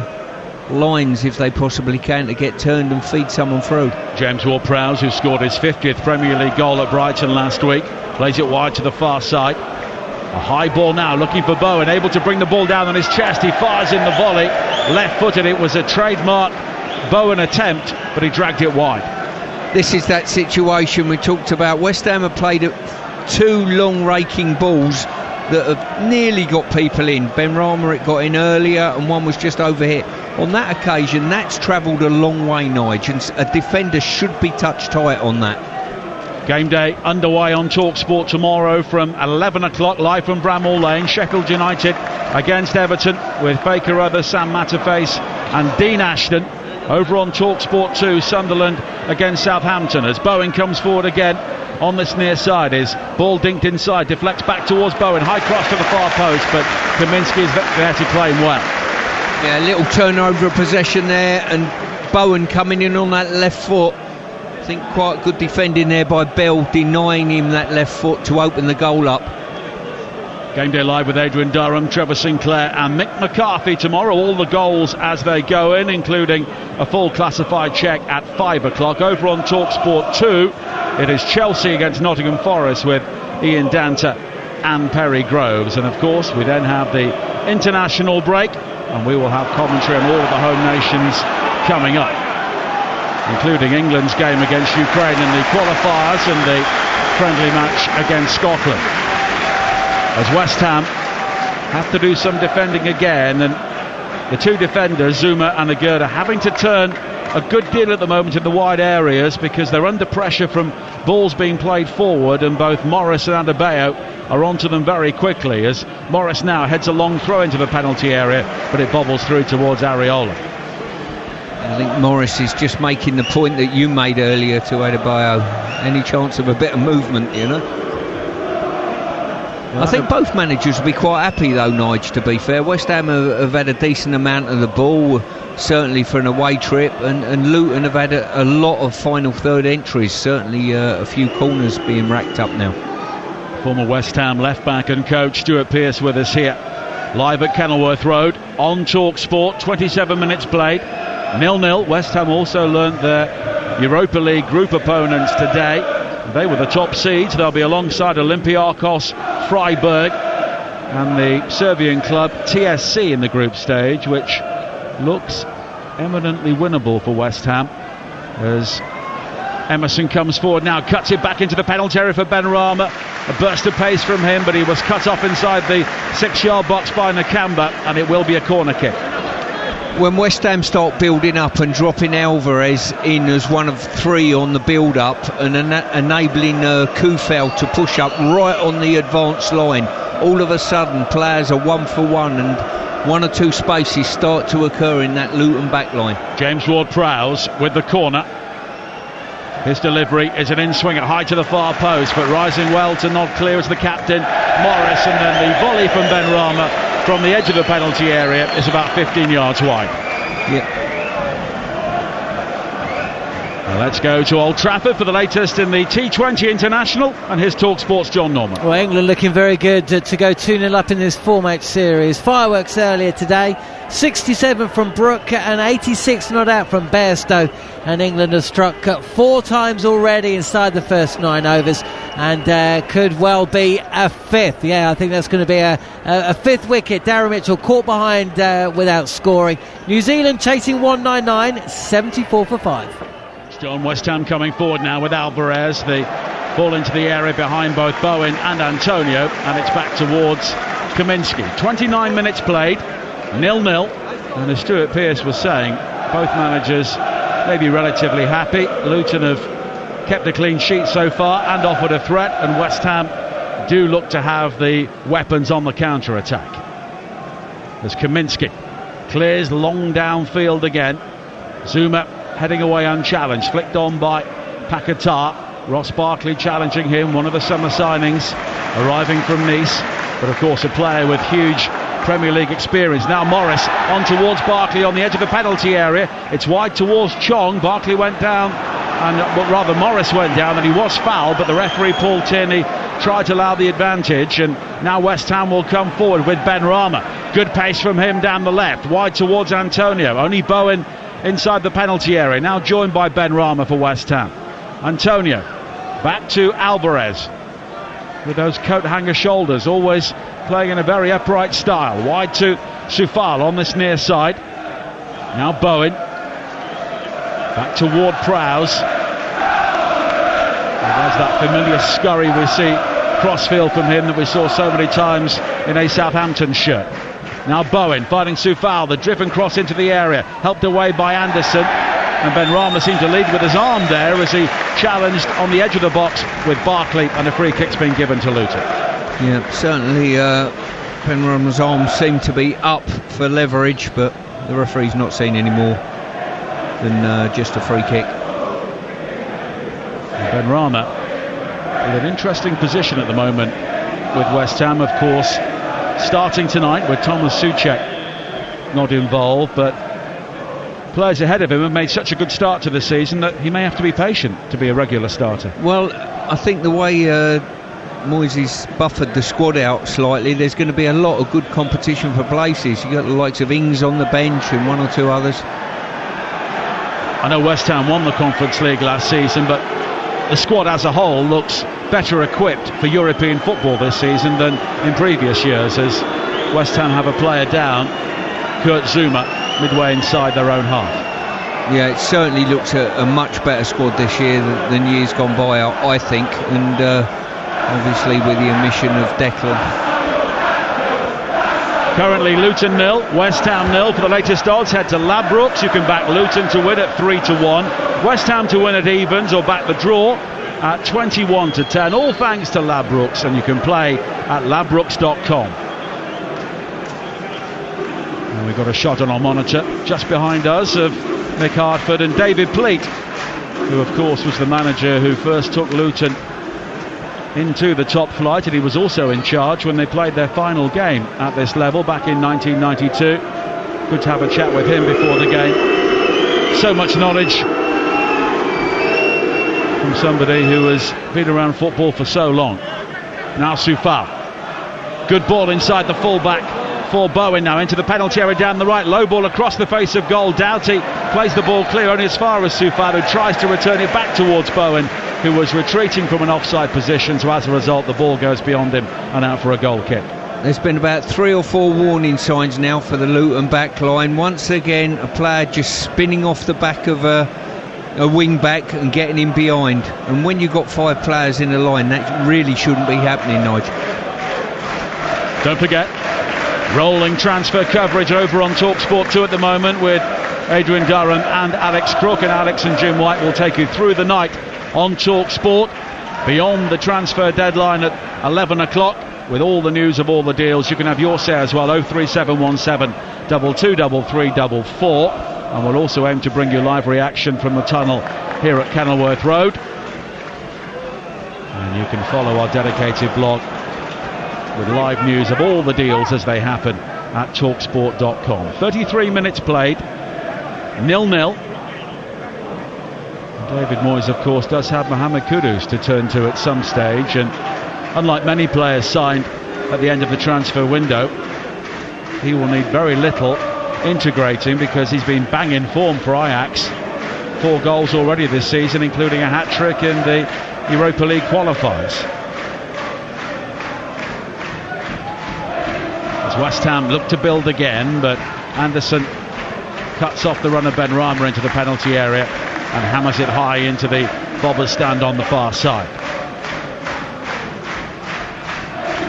And the noise continues to rumble down from the Kenilworth Road end away to our right as Morris looks to chase a long ball forward, but it's headed away by Agurd. And now Alvarez. And there's no doubt that West Ham are playing the more controlled football here when they have the ball in opposition territory. Ward-Prowse finding Bowen, looking to become the first West Ham player to score in 3 successive away games in the top flight since 1930. Now Ward-Prowse again, finding Agurd. And Emerson has got plenty of room down the left-hand side should he wish to bring the ball forward. And here is Alvarez, who was always available to pick up the ball from the central defenders. So as a result, both Soufal and Emerson can push into more advanced areas as Bowen now plays it down the line for Ward-Prowse, just in front of us down the right-hand side. Back to Soufal again. Now Ward-Prowse coming in field, and at times Luton are rather having to chase shadows as Chong sprints across to cut off first Ward-Prowse and then Bowen, but it's back towards Bowen on the edge of the penalty area, and here is Paquetá. He's found Bowen in space now on the left, a back heel in field, doesn't quite fall to Paquetá, but the second ball does. It's cleared away and it's fired in by Alvarez, blocked by a lunging Mads Andersen, and then the curler from Benrahma was nowhere near the goal. Well, I've got to say, that was a magnificent block by 2 Luton players going to ground. I think, as you rightly said, it was Anderson who got the block, but Chung was alongside him going to ground, doing everything they possibly could to get a block on that. And probably West Ham's best effort on goal.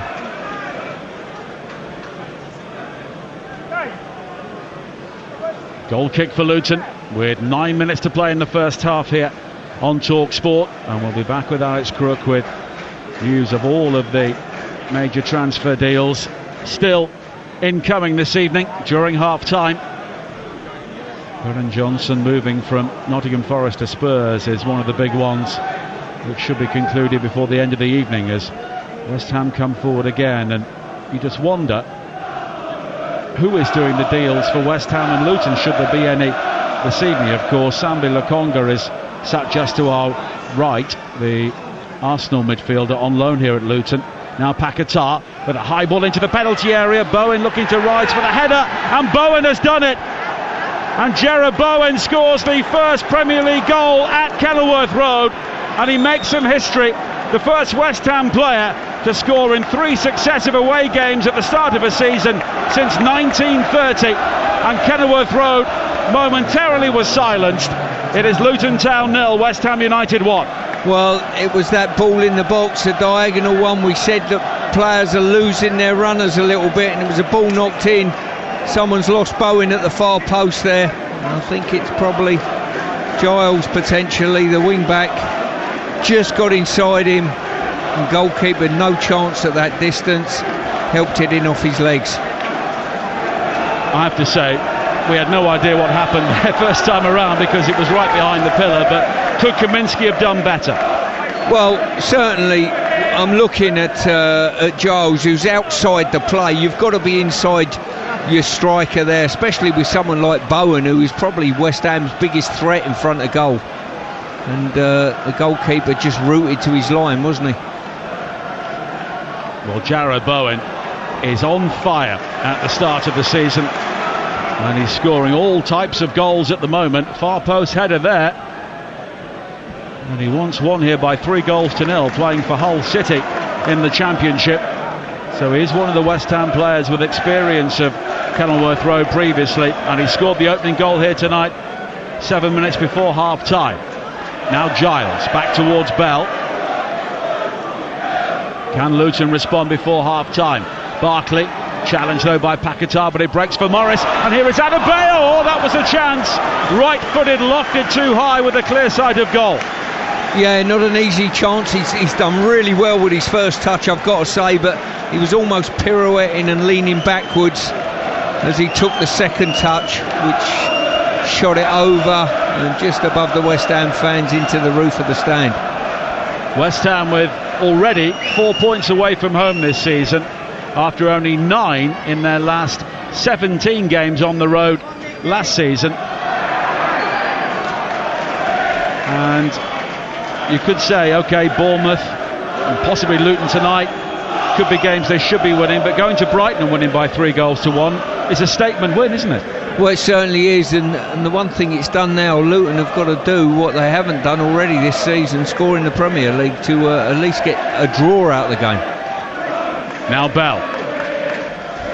And as we were saying before kick-off, home form will be so important for them. And the lion's share of their points this season, you feel, will come here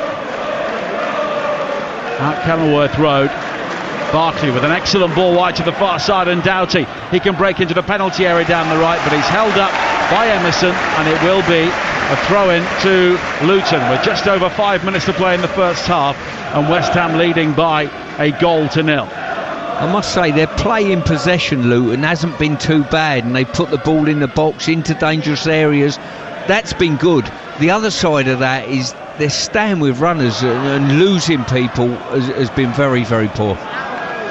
But that's the difference between the Championship and the Premier League, and you need to learn those lessons very quickly. Yeah, I think even by Championship standards they'll be disappointed. Well, certainly they would have been with a goal. Now Giles on this near side delivers the cross into the near post. Morris with a looping header onto the roof of the netting, but that's what they want to see from Carlton Morris. Good delivery in from Giles. Morris lost his marker, but just couldn't keep the header down. Yeah, super play just then. And if you look at the amount, we're looking at the replay now, the amount of Luton players in the penalty area. They've got 4 players in there waiting for that ball in. It was Morris. Really good cross and unfortunate with his header. Cleared downfield by Areola, looking for Antonio. He's challenged by Anderson. Now Ben Rama again, who right to the challenge of Doherty, and he breaks for Emerson down the left. He shuttles balls infield between himself and Paquetá, but now gives the ball away. Nakamba over the top. Morris is off and running down the right hand side, and he's gone beyond a gird into the penalty area. Appeals for handball against Paquetá, as the ball did seem to hit him on the thigh by the corner flag on the far side, and in the end West Ham do have a throw. And as we go back to Old Trafford in the cricket, and John Norman. For 6, New Zealand looks all over now for the Kiwis.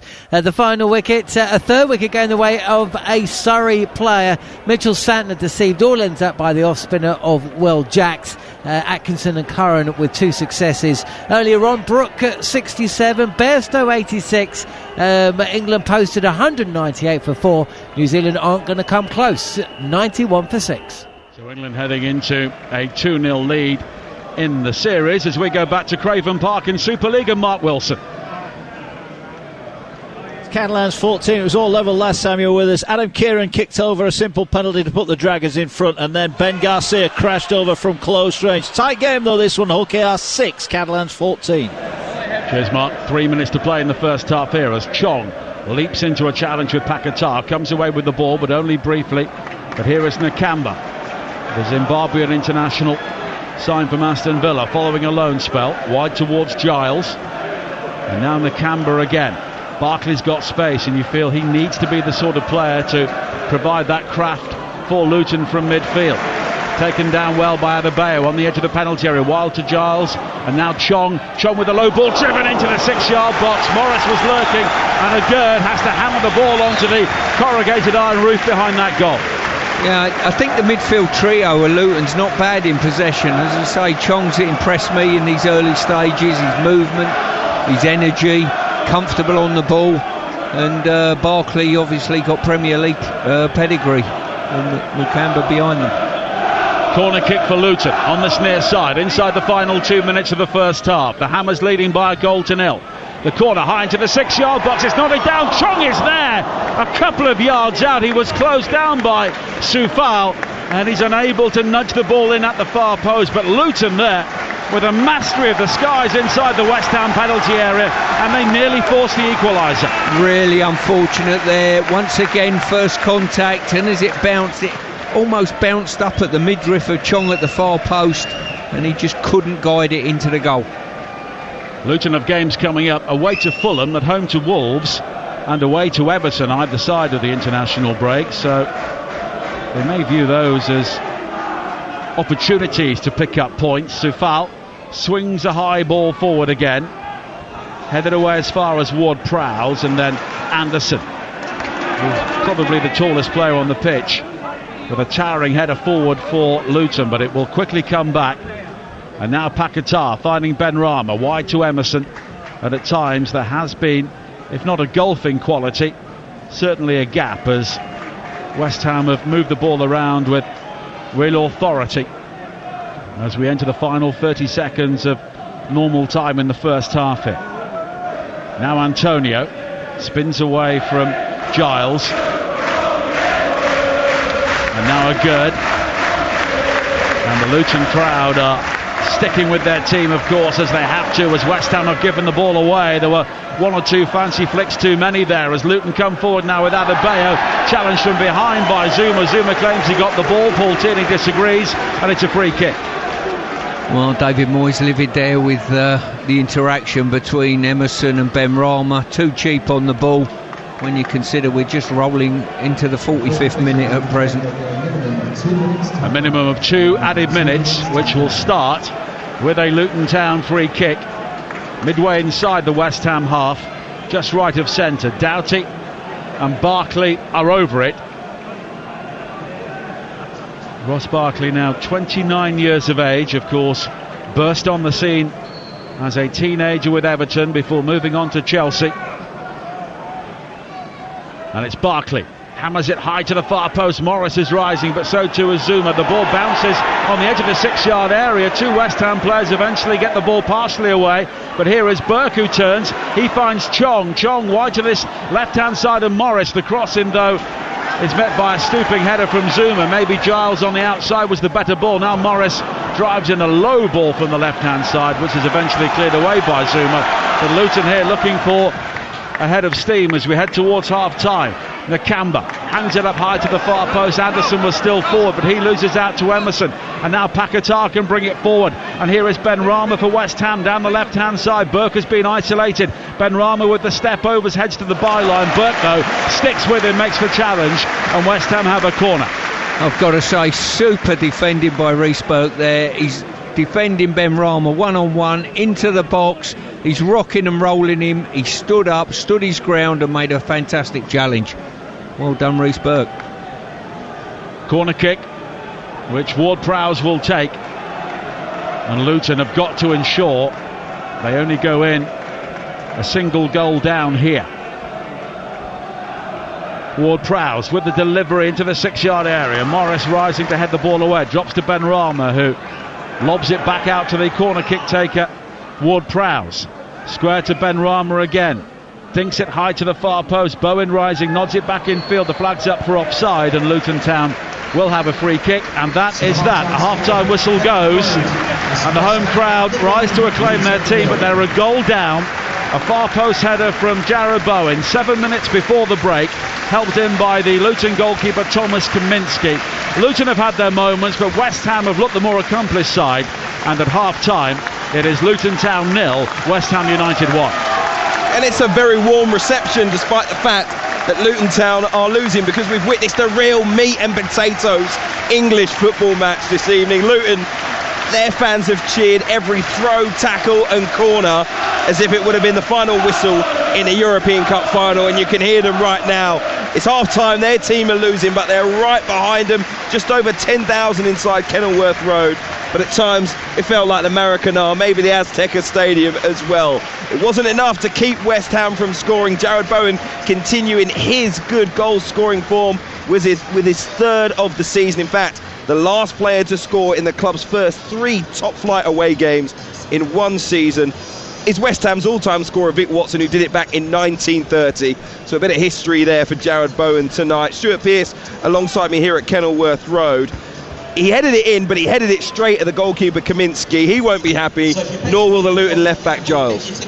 No, you're right. As I say, very, very disappointed. I think probably Giles was the biggest culprit. Just let Bowen get inside him, and from, I would say, semi-point blank range almost, the goalkeeper may have done slightly better, was rooted to his line. But listen, West Ham will be delighted to go in 1-0 up. They've had a couple of scary moments in this game, and I think Areola's got to be a bit more aggressive. He's rooted to his line at present, isn't he? And letting his defenders do all the work for him.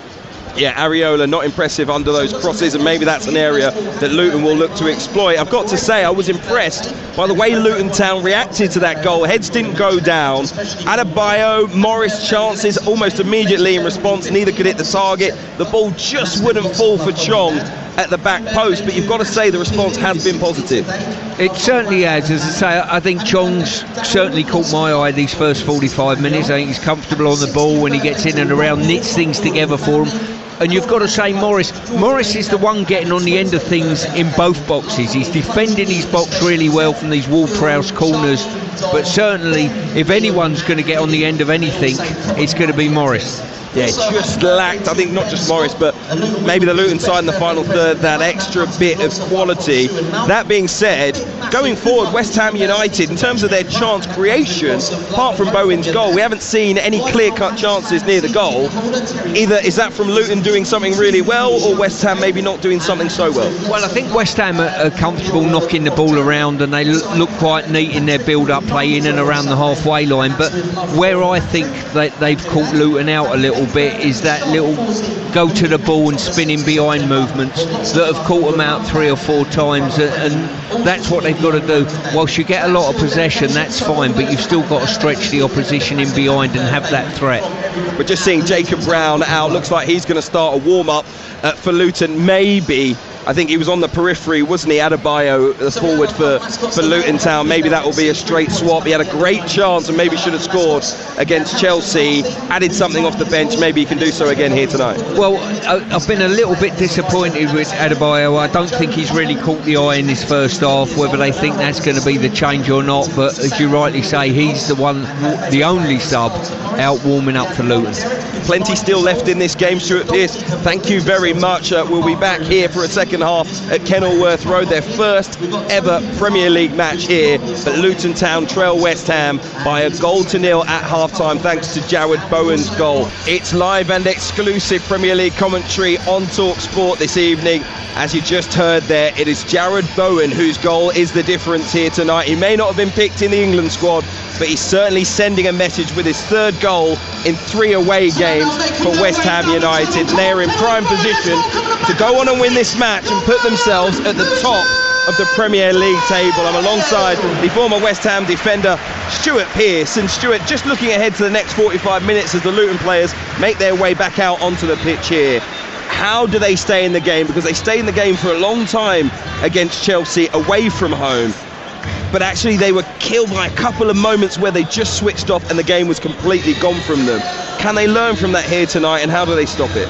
Well, personally, I think they've switched off a couple of times defensively today, and one of those was for the Bowen goal. So it's not as clear cut as turning the switch on if you don't see things happening, and things happen a lot quicker in this division than certainly they do in the lower divisions. But they're well in the game. They've had enough entries. They've not been penned back. West Ham have, as we spoke about, have not had a host of chances, and what they've got to do is probably make sure that when the ball does come in the final third, they're on the move and anticipating where the second ball's going to drop. A little bit of possession for Luton. If they're chasing the ball a lot. They looked pretty fatigued just before they conceded the goal as well. I think a bit of adrenaline came in with the home crowd behind them after it. If they can keep the ball just a little bit better in this half, maybe they can work their way into the game and fashion a couple of more chances. Still all to play for. It's definitely all to play for, and probably their best options have come from their wing backs. I think their wing backs, and I mentioned Giles on that, has delivered some really telling balls into the box, and that might be the key going forward. Through Chong as the conduit and feeding the wing backs. Paul Tierney about to get us back underway for the second half, live and exclusive here on Talksport. Luton Town 0, West Ham 1, with the former West Ham defender Stuart Pearce and Nigel Adderley. Thank you, Hugh. West Ham get the second half underway, wearing all white, attacking the Oak Road end away to our left-hand side, which has their supporters behind that goal in the second half. 67% possession for West Ham in the first half, which is way beyond the average they've had in the early weeks of the season. But Luton had more shots, but the only one on target was the goal headed in by Jared Bowen 7 minutes before half-time. And West Ham have a throw in here. Soufal into the near post, nodded away though, back in by Alvarez, and then there to clear a second time up towards the edge of the box is Bell. Bell gets a third header away, and now Antonio, who challenged him, is flagged offside, and it will be a free kick here for Luton Town, trailing by a 0-0 in their first Premier League home game, their first home game in the top flight since 1992. Of course, they had 10 years at this level under David Pleat and Ray Harford back in the 1980s and early 90s. Their team is Kaminsky in goal, Burke, Anderson and Bell, Doughty and Giles in the wide areas, Chong, Nakamba and Barkley in midfield, Morris and Adebayo in attack. West Ham, Areola in goal, Soufal, Zuma, Agurd and Emerson, Alvarez, Ward-Prowse and Paqueta in midfield, with Benrahma and Bowen either side of Antonio. Luton in all orange with black shorts, West Ham wearing all white, and it's the home side who have a free kick just in front of us here, and it's the former West Ham academy player Reece Burke who will take it back to Thomas Kaminsky, who was culpable for the goal scored by Jared Bowen just before half-time. But do you feel Luton overall showed enough, Stuart, to suggest they could get something from this game? Yeah, without a doubt. What they've got to do is make sure that the corners they've got, I mean, I think Ariola's been pinged on his line, so leaving it to the defenders to defend. They've got first contact on most things that have come in the box. Is that second contact, anticipating where the next ball might drop. Well, Paquetá is down on this near side, and Paul Tierney, I don't think saw it, and we're having a look at a replay now, and he did seem to be caught late there. To be honest with you, he's hooked the ball on up the line, Paquetá, and I'm not sure there was any real aggression from the Luton player. Definite foul, but no more. Well, it's a free kick. It was Marvellous Nakamba who made the challenge. And Agurd plays it short to Edson Alvarez, a player who was involved in the Champions League last season with Ajax. Of course, he'll be in the Europa League with West Ham this season following their success in the Conference League. And of course, the draws for the Europa League and the Conference League took place earlier on today. Talksport Tom, Talksport.com will tell you how your team got on as Antonio goes down on this near side looking for a free kick, but in fact as he went down he handled the ball, and it's a free kick to Luton as it's played all the way back to Kaminski with 3.5 minutes played in the second half. I think Antonio, I don't think there's a stat for this in the Premier League. He is the most fouled centre forward there is.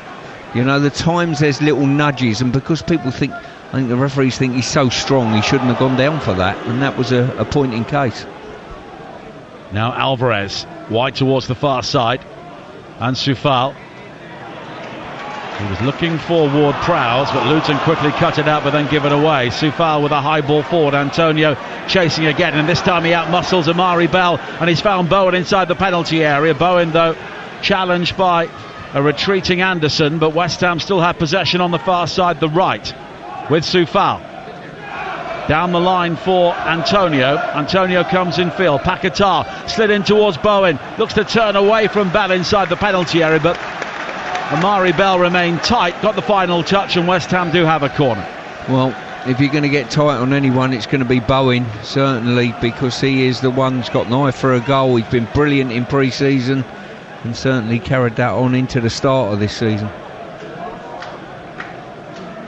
Corner kick on the far side, which Ward-Prowse is shaping to take, and it's an outswinger from him into the 6-yard area. Zuma was coming in like a train, but it was headed away at the near post by Giles, and now it's back towards Emerson. Alvarez takes over just in front of us. Now Paquetá.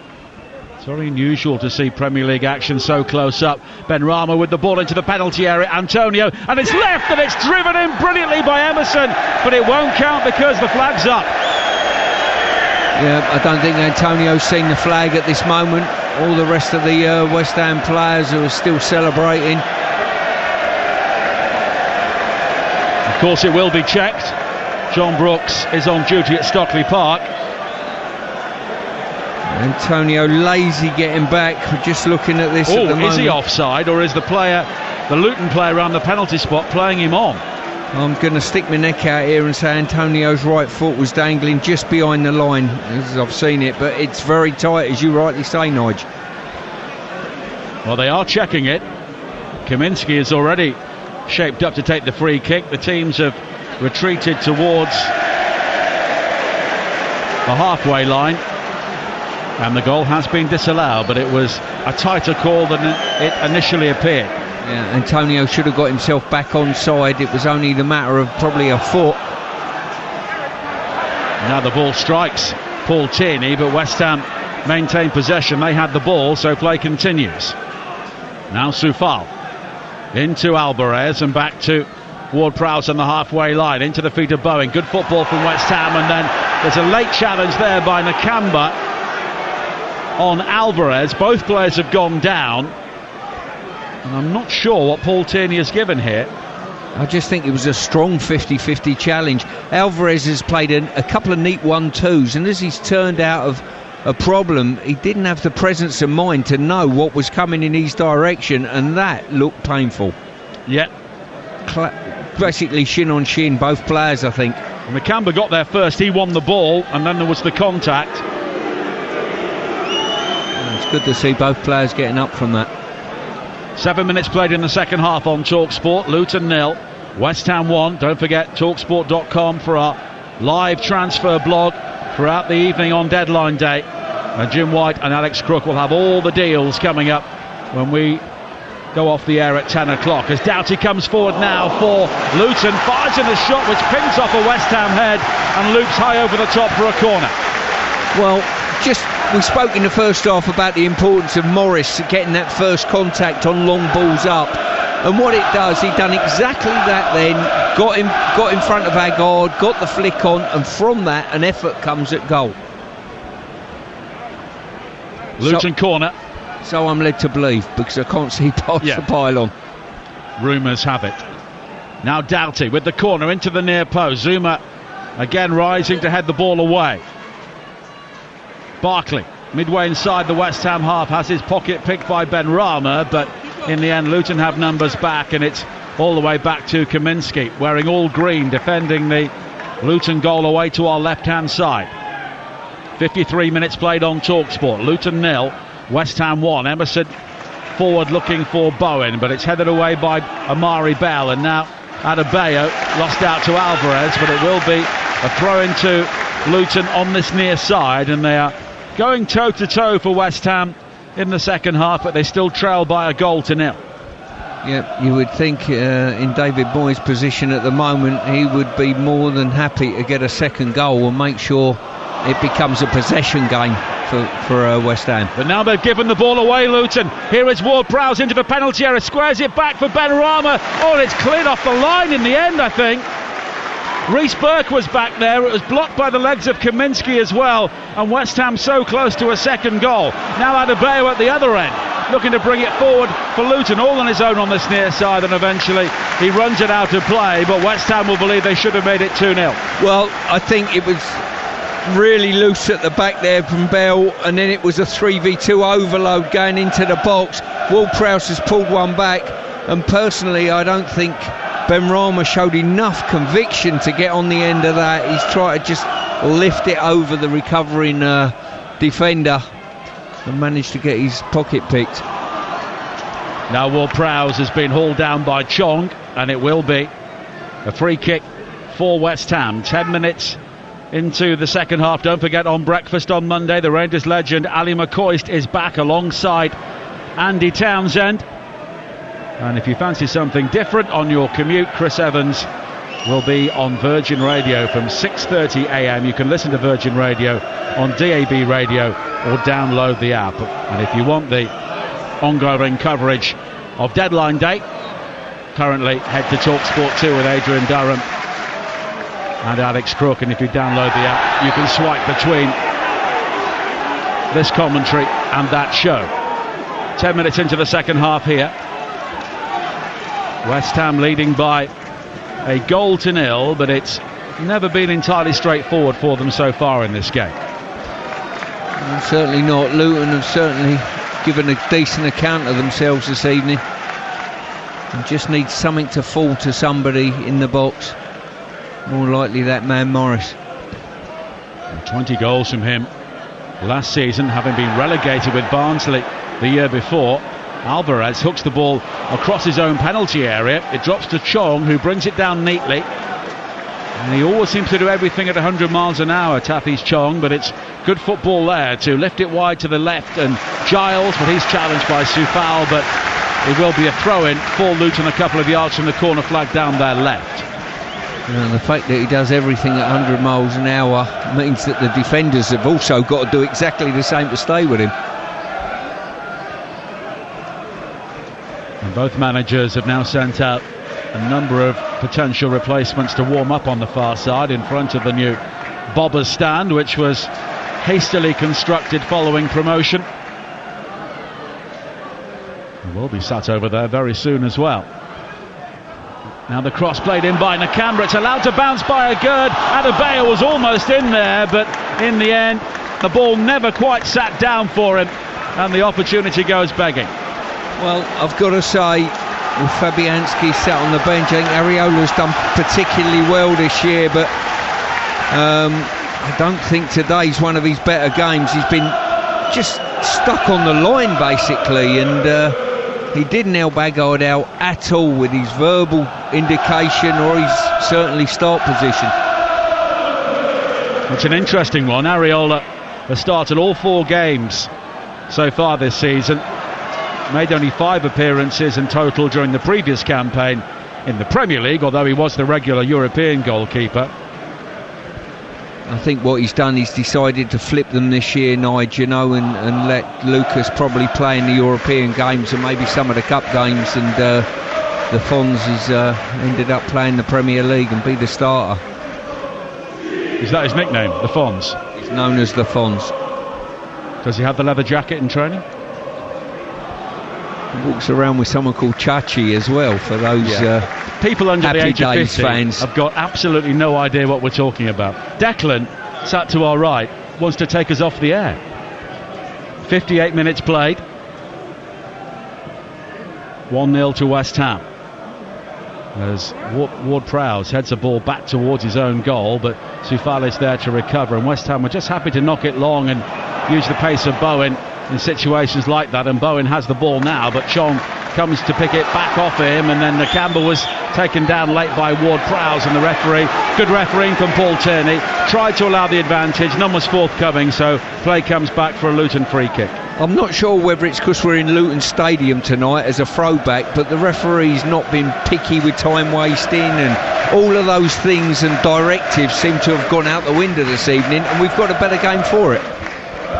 Kaminski clears downfield, and parts of Kenilworth Road do seem to be in a time warp in terms of construction. It's all a bit rickety, it's all a bit faded, but it is a great place to watch football, whatever level. And of course these Luton fans have seen their team in 5 different divisions now, the National League to the Premier League, in the space of 10 years. Now Barkley back again towards Nakamba, and here is Reece Burke, and Luton here looking for a response on the hour mark into Morris, who's had a good game so far. Back towards Doughty, who comes across the field from right to left and finds Giles, low ball in looking for Barkley, but he's closed down on the edge of the 6-yard area. It was Alvarez with a very important challenge at the expense of a corner. Top quality play there by Luton, great build up, and when it was whipped in once again from those wing backs who were getting very advanced, putting good balls in the box, great recovery from Alvarez. And Ross Barkley will take the corner kick on the far side. There used to be the old clock in front of that corner flag, but it's no longer there following the rebuild. Barkley into the near post. It's not been dealt with really by West Ham, but in the end there was a deflection for Luton. Wasn't the greatest delivery, but it's another corner. Well, there's some conjecture there whether it did come off a West Ham defender. They're arguing the point. Barkley will try again with the corner kick as the Luton fans find their voices once again here. Deeper from Barkley this time, Burke with a header, and it's over the top. Rose well, but unable to keep the header down. Well, the one thing they're doing really well is getting first contact in West Ham's box too regularly, and that would certainly worry David Moyes, I'm sure. Most things that have come in, free kicks and corners, it's been a Luton head that gets there first. 61 minutes played. You're listening to Luton against West Ham on Talksport with Now. And don't forget that with Now you can stream all the Sky Sports action like this game live right now for $11.99 with no contract. Search Now Sports. And so much football coming up over the weekend on the Talksport network. We're live from Bramwell Lane game day, 11 o'clock tomorrow with Faye Carruthers. Sheffield United against Everton. Either side has a point. Sam Matterface and Dean Ashton will be your commentary team. As Benrahma comes forward now for West Ham, in space down the left-hand side, comes in field, then takes on Burke on the outside. Burke, though, has had a really good game, slides in, makes the challenge inside the area and concedes the corner. Yeah, I've got to agree with that. I think he's been done really well, especially when he's been fronted up with Benrahma, who's not the easiest to deal with when he's in full flight. Corner kick for West Ham once again. 62 minutes played. They lead by a goal to nil, and the corner is deep to the far post. It's headed clear as far as Soufal. He will now take on Chong on the outside. High ball, but it's beyond everybody. Doughty is able to head the ball clear, but only as far as Benrahma. Now Ward-Prowse in the central area. Lofts it wide to the far side again.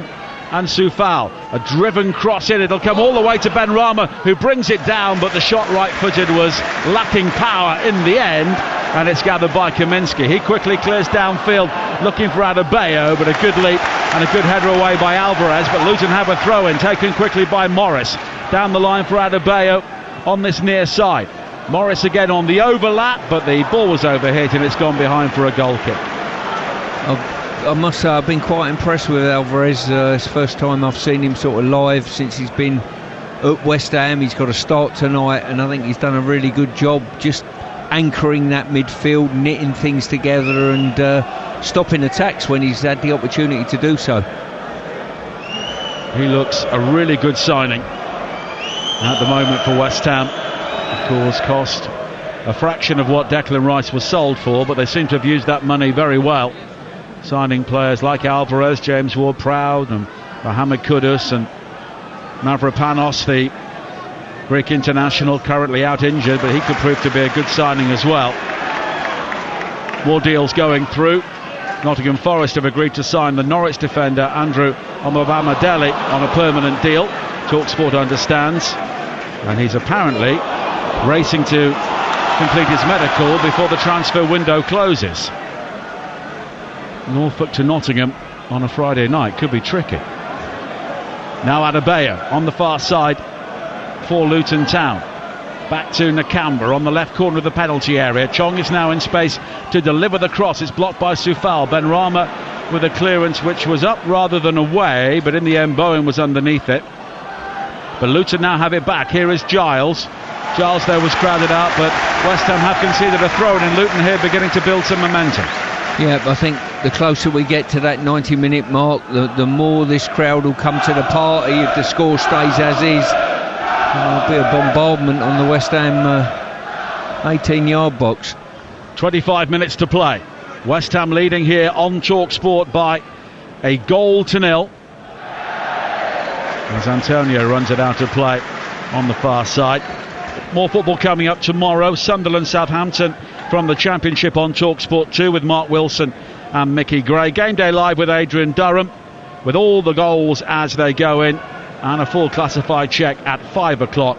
And Chelsea against Forest from the Premier League with Ian Danta and Perry Groves is the 3 o'clock game on Talksport 2. And coming up in the international break, we have all of the home nations covered, including Ukraine against England next Saturday at 5 o'clock, and then on Tuesday the 12th, Scotland against England. Also Latvia against Wales on the 11th. Before that, Kazakhstan against Northern Ireland on the 10th. And our first international commentary is next Thursday, and that also features the Northern Irish away to Slovenia. A couple of changes coming up very soon, one for each side, as Soufal has it for West Ham on the far side. It's played back in field, and it looks like Issa Kabore, the youngster signed from Manchester City, is the player who'll be coming on for Luton. Agurd with a high ball forward, lofted wide to the right, looking for Paquetá, but it's overhit. But David Moyes applauds the intention, and both teams could now make their changes. Pablo Fornals will also be coming on for West Ham. Yeah, I think probably Fornals for Benrahma is often the choice of substitute for West Ham. And Paddy Rudder-Kampanzu will also be coming on for Luton, the player who's gone from non-league to Premier League with the same club as Agurd. Harassed by Morris, but Agurd does well to get the ball clear on what is still a warm evening here at Kenilworth Road. Of course, a capacity crowd. We're all packed in very tightly in the main stand here as Alvarez plays it wide to the far side, and Soufal in front of that new stand. Now Paquetá. It does seem strange not to have the greenhouses on the far side. Now Alvarez again. He's been a contender for man of the match for West Ham. He's been the continuity player and also defensively been very good.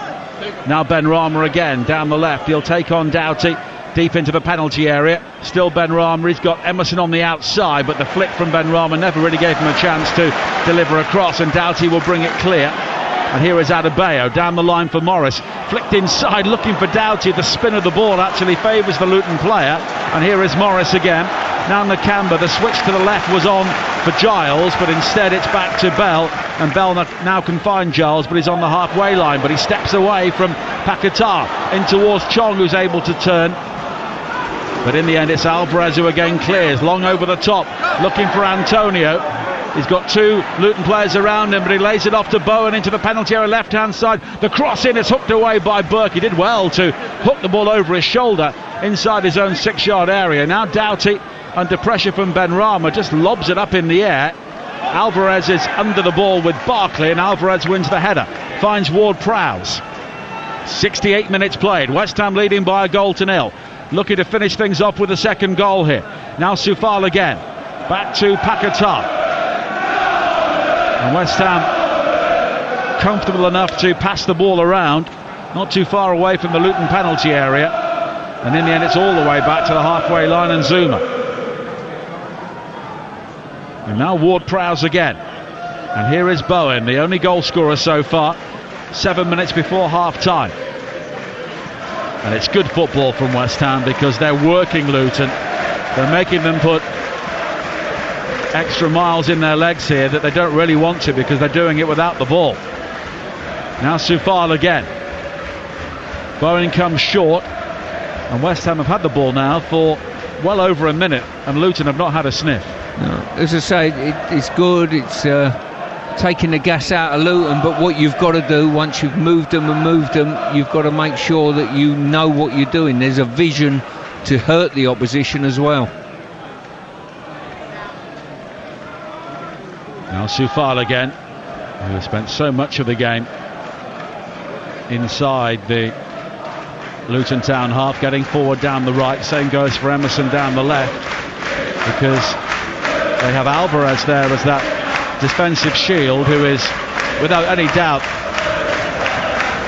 a less buccaneering player than Declan Rice, but he does give them that security which allows the fullbacks to get forward a good deal more. Now Antonio looking to roll the challenge of Anderson, who had arms and legs all over him, but in the end it's back to Kaminski. They've done a minute and a half of keeping the ball, moving it, running the gas down the Luton. It comes into Antonio, he miscontrols it and gives it back to the opposition. Now Antonio threads it through to Bowen. Kaminski with a desperate challenge. He did just enough. I think Bowen was offside and the flag is eventually raised anyway.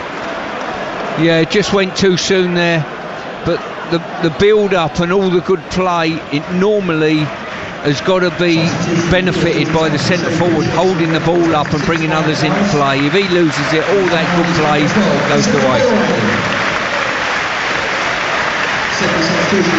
Changes now being made, and while they happen, let's go back to Mark Wilson watching our Super League game, Hawkinson Rovers against Catalan Dragons. Yeah, some turnaround here, Nigel. Rovers lead 26 points to 18. They were 14-6 down just before the break. Kane Lynette scored, and then Jack Walker, first possession of the second half, put Rovers in front. They were 20-14 up. Fuad Yahar got a try back for Catalans. Then a big moment. Try disallowed for the Dragons. Manu Mao got sin-binned in the next tackle. Rovers go up the other end. Mikey Lewis has scored. They lead 26-18 with 15 minutes to go. Good game there. 19 minutes to play here. The changes: 3 for Luton. Jacob Brown, Paddy Kampanzu and Issa Kabore coming on for Elijah Adebayo, Ross Barkley and Ryan Giles. And for West Ham, as Stuart forecast, Pablo Fornals coming on for Said Benrahma, as Zuma inside the penalty area. Under pressure from Brown, just hacks the ball away on the far side, and now it's been given away by Soufal. And here is Chong into Paddy Kampanzu. And now Brown again delivers the cross in from the left-hand side. It's deflected behind and Luton have a corner. Yeah, I've got to say the 3 substitutions for Luton, they were probably the 3 weaker players, I would have said, in this performance. And from West Ham's point of view, potentially Pablo coming on, more of a defensive sort of move, I would suggest. Doughty will take the corner kick. High towards the far post again. And Areola, this time, just about claims it. Yeah, I say first time he's come off his line since that one he spilled in the first half. And that will give the defence a lot more confidence. Well, you can hear the Luton crowd here. Everybody on their feet in the Kenilworth Road end. And we can hear the vibrations of people stamping their feet in the main stand here, the old wooden main stand at Kenilworth Road. And Paddy Ruddock-Mpanzu has now come on to anchor midfield along with Issa Kaibore, and Jacob Brown will be alongside Carlton Morris in attack. And a word on Paddy Ruddock-Mpanzu, Stuart. I know you didn't do it at the same club, but you came from non-league to top flight. A different era, I know, but in many ways, considering the disparity now in football, it's more impressive to do it now. Yeah, it certainly is. The scouting network in professional football is that good that most talented young players probably have had an association with a pro club at some stage, but I still think the door's open there for players. Quite often they come back if they had the right mentality, the hunger to come again and not let a disappointment, maybe an early release potentially. I think they might come back with a bit more fire in their belly, if you like. Here's Kaibore. Well, Paddy Ruddock-Mpanzu's first game here at Kenilworth Road was an FA Trophy replay against Staines Town. Here he is in the Premier League against West Ham United with 73 minutes played on Talksport, and the Hammers still leading the Hatters by 1-0. But now Chong with the opportunity to turn and play it wide to the far side, and Doughty, but the cross in is swirled and overhit towards this near side, but it's quickly kept in play by Kaibore, who looks to work the 1-2 with Mpanzu. And now it's back to Burke charging forward. Jab wide towards Kaibore on this near side. He delivers a cross into the near post. It's headed away initially, and now Paquetá by the corner flag. Infield to Alvarez, and he looks a class act in this West Ham team, he really does. Yeah, if you're looking at a like-for-like swap for Declan Rice having left the club, he certainly on tonight's showing looks the part. Now Bowen coming forward on the far side. Initially went beyond Nakamba, and Bowen eventually digs out the cross and by the corner flag, but it goes outside the penalty area. Luton will try and bring it clear, but it's given away by Brown. Now Fornals, Ward-Prowse and Soufal.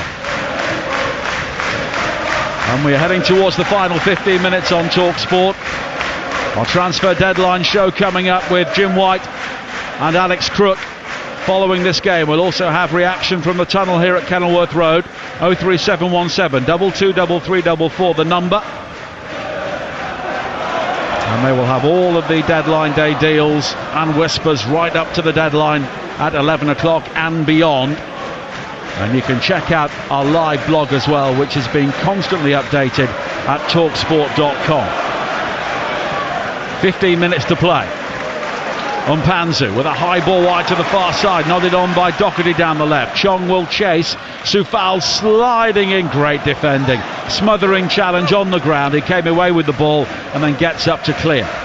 He gets it back from Bowen, plays it down the line looking for Paquetá, but it's won by Bell. Here is Chong again. Now Doughty with a high cross in. Morris will go for it at the near post, and Areola claims at the second attempt. Yeah, better work there once again from Areola off his line. Defended that really well. Now Fornals, high over the top, looking for Antonio, and I think Reece Burke could hear him coming here. He could hear the thundering boots of Antonio, and in the end just knocks it straight out of play. It will be a throw into West Ham.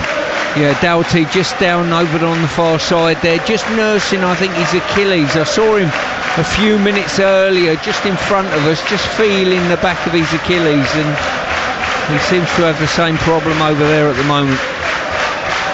Well, there will be a change made by Luton very quickly, I think. just in front of the VAR area here at Kenilworth Road, which is basically an area roped off just in front of the fans. So if referees ever have to go and have a look, there are Luton supporters who will be in very close attendance. But Doughty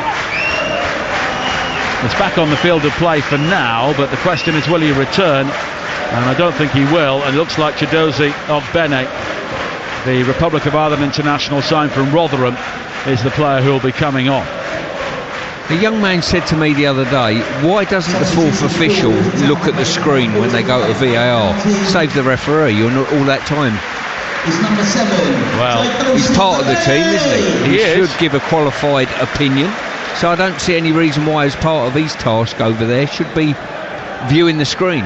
And then when he's getting a telling off from one of the coaches, they'll have something to actually tell him off about. Exactly that. Now Paquetá. I'm not saying they should do that, of course, but it always seems pointless to me that the fourth official gets it in the net for something he's not done. Not something you ever did, of course. He's like an HR department, he is, actually. That's a thankless task. Danny Ings will be coming on soon. And West Ham here are inching to their third victory in 4 games.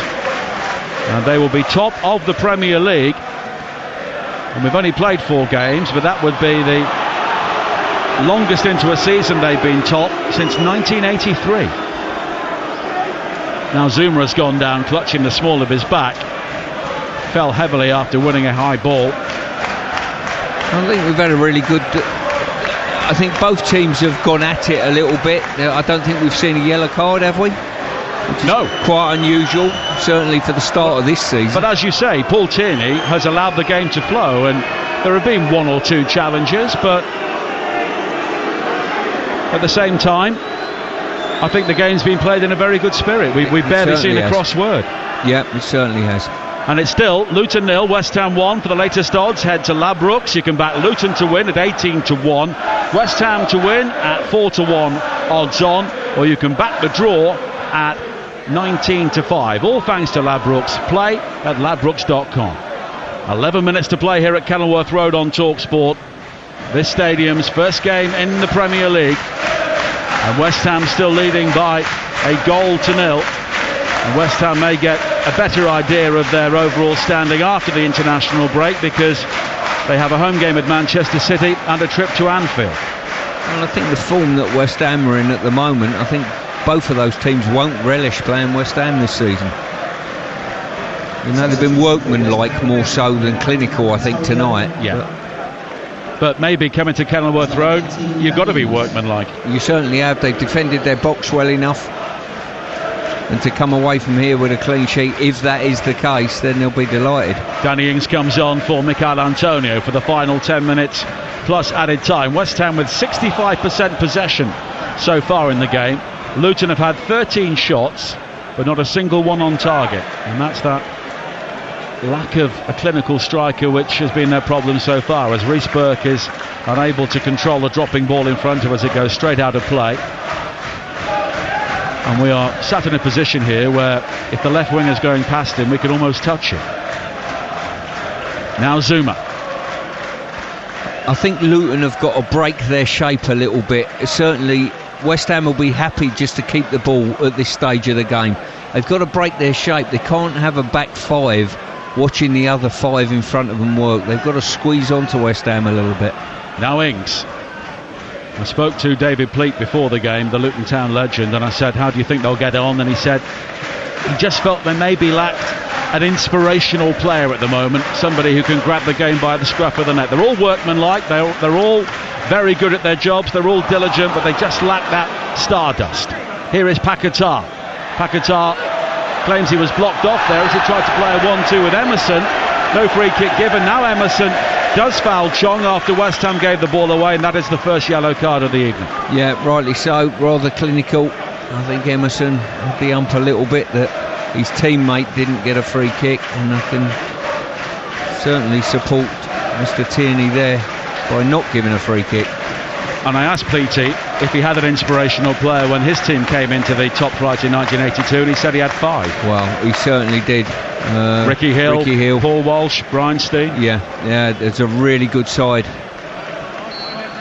And a tough place to come in those days. Absolutely. That's not changed. No, let alone the plastic pitch here as well, I think. Yep, plastic pitch in the 80s, and of course no away fans. Now Ings almost wins a ball as Anderson slipped. In the end, Burke was fouled, but Luton here playing a very high line as they push on, and West Ham are looking to pick them off. Well, nearly another mistake there that let West Ham in. And in the midst of those games against Manchester City and Liverpool, West Ham will also have the start of the Europa League group stage as well, so they'll have plenty of Thursday, Sunday football coming up, although they're used to that. Ogbene with a throw-in for Luton, but it comes to nothing. Now Anderson volleys a high ball wide to the far side, and Bell into Morris, who controls on the edge of the penalty area with his back to goal, wide towards Ogbene, fresh legs from him into the penalty area, high cross towards the far post. It'll come to Pelirela Kampanzu, driven across the face of goal, and then Morris with the shot 6 yards out as it came to him. He claims a deflection, but a goal kick's been given. It was high over the top, and it looked a really good chance from here. Well, once again, it's that man Morris, isn't it? You know, he's the one that seems to get on the end of things, and I think he's not smooth and silky, but certainly he's effective in this Luton lineup. More changes for Luton. Taffy Chong is heading off, and Cauley Woodrow comes on. Born in Hemel Hempstead, not too far from here. I'm a little bit surprised that Chong's the one that's come off. I've been quite impressed with him tonight. I think he's got a little bit of sparkle. Now Ings on to Paquetá for West Ham, into the area right hand side. Bowen receives it, he's driven wide by Nakamba, and in the end he drives the ball off Nakamba behind for a corner with just over 6 minutes to play at Kenilworth Road. A corner to West Ham, leading by a goal to 0. Yeah, we're going into the latter stages at this moment in time, and I think any goal from West Ham certainly won't get a reply from Luton. Following game day countdown, we will have the transfer deadline show with Jim White and Alex Crook coming up at 10 o'clock on Talksport. West Ham looking to finish things off here. Ward-Prowse with the corner, Zuma with the rising header, and Kurt Zuma makes it 2-0, and West Ham United are heading top of the Premier League. Kurt Zuma with a commanding, towering header, and Luton Town are heading for their 3rd successive defeat.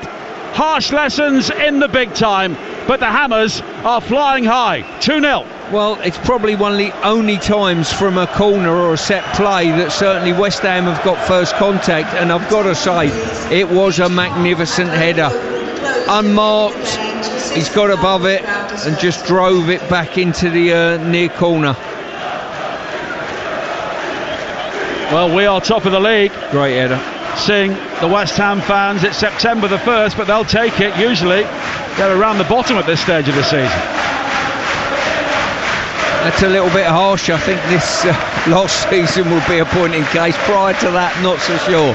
But certainly some goal, and that's probably put the game to bed. And I think 2 probably reasonably clinical defensive mistakes by Luton have been very costly, but that's this division. Yeah, 2 headers. And this is a team which has been so strong in the air in recent years. Burke plays it forward onto the chest of Woodrow. Now Pelirela Kampanzu wide to the far side, and Ogbene, he's forced wide but maintains possession, and then plays a good reverse ball back towards Mpanzu, who goes down inside the penalty area. It's a penalty to Luton. Pelirela Kampanzu felled inside the box by Alvarez, was he? No, according to the referee. A goal kick's been given. Well, it did seem it initially signalled for a penalty. Yeah, well, I think the angle that the referee was pointing, we weren't sure what he's got. I thought it was a good tackle. It certainly appeared that. We've seen it again. And I think it was just the angle that we've got from here with the referee. Well, a goal kick's been given. Certainly the Luton fans behind the goal thought it was a penalty. Now it's flicked on, but cleared by Alvarez for West Ham. They lead by 2-0. 3.5 minutes to play. Now Morris for Luton, looking to come inside Agurd into the penalty area. Agurd with the back pass, and Areola deals with that. Long right-footed ball forward, up and over the halfway line. Ogbene looking to drive towards the penalty area. In the end, Ward-Prowse holds him up. And then Nakamba has given the ball away to Paquetá, and Nakamba fouls him, and that's a yellow card for the Zimbabwean international. Yeah, what were your thoughts on Luton's account of themselves this evening, Nigel? I think they've done okay, but I think the limitations that were hinted at in the first 2 games have been here. They're not quite clinical enough, are they? We can see a shot of Tom Lockyer in the crowd, missing tonight with a thigh injury, we understand. But 2 headers, it's fine lines in the Premier League, isn't it? Yeah, it certainly is. On the run of play, they've had a fair share of it. Certainly entries into the final third and the penalty box they have, but I've just not had someone who that little bit of cleverness in there to read where the next ball's going to bounce. And in the Championship, you can often rely on maybe defenders making mistakes, and they just make fewer mistakes in the Premier League, so you get fewer opportunities if you play that way. But they'll need to learn, and they've got a bright young coach in Rob Edwards. Yeah, indeed, and I think they're going to have some super games this season, and certainly at Kenilworth Road they are. Well, they've got games coming up against Fulham, Wolves and Everton, and if they could pick up maybe 4 points from those 3 games, then they will not be adrift at the bottom. And of course Sheffield United play Everton tomorrow live on Talksport. 2 sides without a point as well, as Paquetá comes forward now, fighting Bowen into the penalty area. Good challenge though from Anderson, and Luton will be able to clear as we go for full time at Craven Park in the Super League. And Talksport's Mark Wilson. Yeah, full time. Hull Kingston Rovers 26, Catalans 18. A game decided really either side of half time. Kane Lynette and Jack Walker with 2 tries for Rovers that gave them the lead they never lost. Yahar pulled one back for the Dragons, but Lewis late try wrapped it up. It's a good night for Rovers, they go 5th. Bad night for the Dragons, they're knocked off the top. Hull Kingston Rovers 26, Catalans 18. And the race for the Super League places in the playoffs is really hotting up now in the closing weeks of the regular season. Certainly is. I'm up to Warrington tomorrow night to see the Super Wire take on Castleford. That's a big game now. It certainly is. Hull KR winning tonight. Now Woodrow back again towards Anderson, and here is Burke, and we are inside the 90th minute. And West Ham are going to win 3 games out of 4 at the start of a Premier League season for the first time since Stuart Pearce was their left back. It's that long ago. And that's a man who offered you a lift to the ground. I know, I'm sorry. That's how you repay 1999. And they won in Europe that year as well, the Intertoto Cup. But that was a West Ham team which was full of young talent, guided of course by Mr Pearce. And a few old codgers as well. Lampard, Ferdinand, Cole, Carrick. Absolutely. Minimum of 5 added minutes here. That's 5 minutes time allowed. Now Morris heads it forward on this near side, and it will go out of play for a West Ham throw-in, and they are about to give a West Ham debut to Mohamed Kudus. He'll come on for Paquetá, a player who is really only in his 2nd established season at the highest level. Mohamed Kudus got 18 goals last season for Ajax, has already scored a hat-trick in the Europa League qualifiers this season, also scored in the Eredivisie in his previous game, and he gets an opportunity now. And in the Eredivisie at least, he looked a real player. He's got power, pace and the eye for goal. Now Woodrow with a ball forward over the top, and Morris is beaten to it by Zuma, and it will be a throw-in on this near side again. And Luton Town looking for maybe a consolation goal now. Bell high in towards Morris, who nods it down, and there's the header towards goal, and it's in. And Luton Town have their first goal at Kenilworth Road in the Premier League, and this game is not over yet. The high ball was knocked into the penalty area, and I think it was Mads Andersen who arrived to nod the ball beyond Areola, and with 3 minutes of added time to play, it is Luton Town 1, West Ham 2. Well, I criticised Luton's defensive work in regard to the first goal for West Ham. That was almost a carbon copy, wasn't it? And it was that man Morris again, setting it up, heading it back, keeping it alive, and we've got a very interesting last few minutes. Well, David Moyes will be furious. As a former central defender himself, he always highly prizes clean sheets, and just listen to the Luton crowd now. Mads Andersen, his last goal came at Forest Green Rovers. This one has come in the Premier League against West Ham United. Yeah, I'm a little bit surprised that he may have not offered Ogbonna onto the pitch to make a five-man back line and give a little bit of extra height. Because the one thing Luton are going to do, put the ball in the box now and get on the end of it. They will get it launched in the final 2 minutes of added time. Luton 1, West Ham 2. Kaminski hammers it high downfield. Morris challenging with Zuma. It breaks to Mpanzu on this near side. Mpanzu looks to drive in the cross, but it's blocked by Fornals, and Luton have a throw-in on this near side. Can they do it, Stuart? Well, they're certainly going to put the ball in the box. I think they've actually got a corner. So the ball is coming in the box, and with Morris in there getting first contact on most things, they've got a big problem on their hands, West Ham. Woodrow with the corner, high to the far post, headed away initially, appeals for handball as it's cleared away by Kudus. And in the end, Kaminski will gather. He's the last player back, and he will hammer it forward again. Looking for Morris. Morris beaten to it by Zuma. And now Ward-Prowse, simple up and under from him down the centre. Fornals will chase. Kaminski playing well outside his penalty area, goes wide towards Bell. And here is Ogbene. Now Nakamba, high over the top down the left-hand side, looking for Brown. But Soufal is there just to hammer the ball away, and we are inside the 95th minute. We saw a minimum of 5 minutes originally. Fornals has it on the far side. He may choose to try and go towards the corner flag with the help of Ings. And West Ham were looking so comfortable at 2-0. Now Ings drives the ball in, and it's gone out for a throw-in on the far side. Really intelligent header there from Ward-Prowse.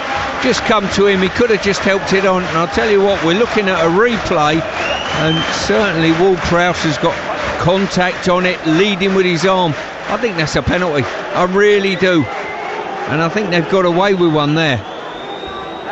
Well, John Brooks is the VAR official, and play has now continued. Now Ings.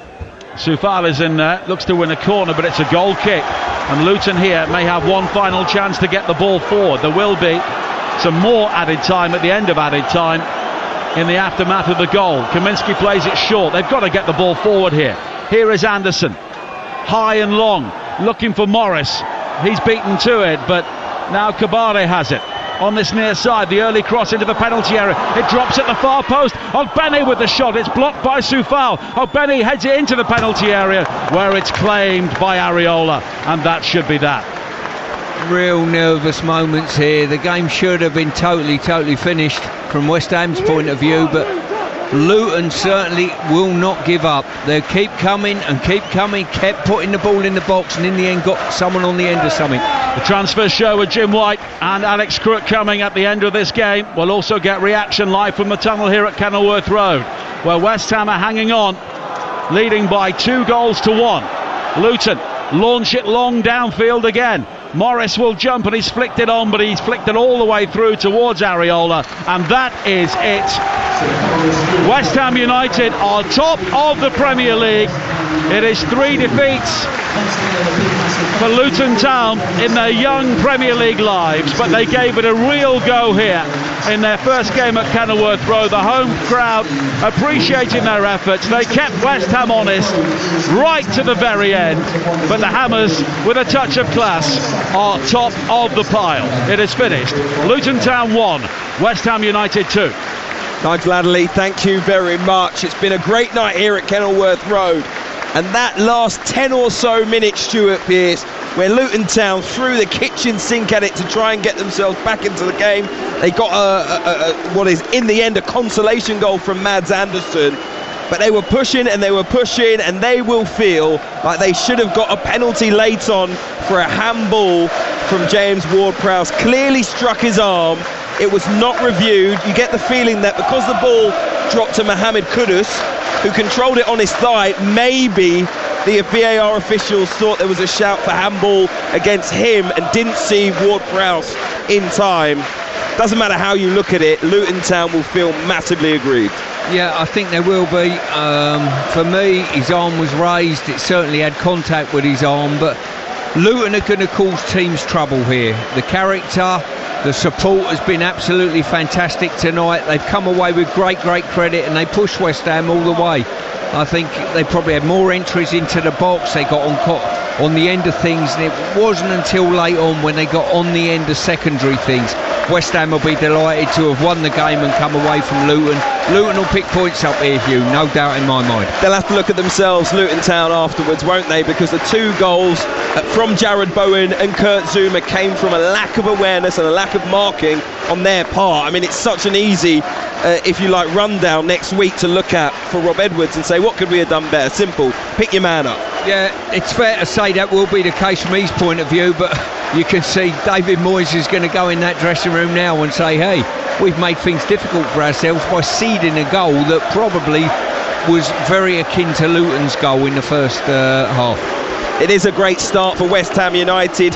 Nonetheless, halfway through the transfer window, there were some West Ham fans that actually wanted David Moyes gone. Here they are, unbeaten after 4 matches, top of the Premier League. They haven't been top this far into a season since 1983. David Moyes and his team have silenced any critics they may have had.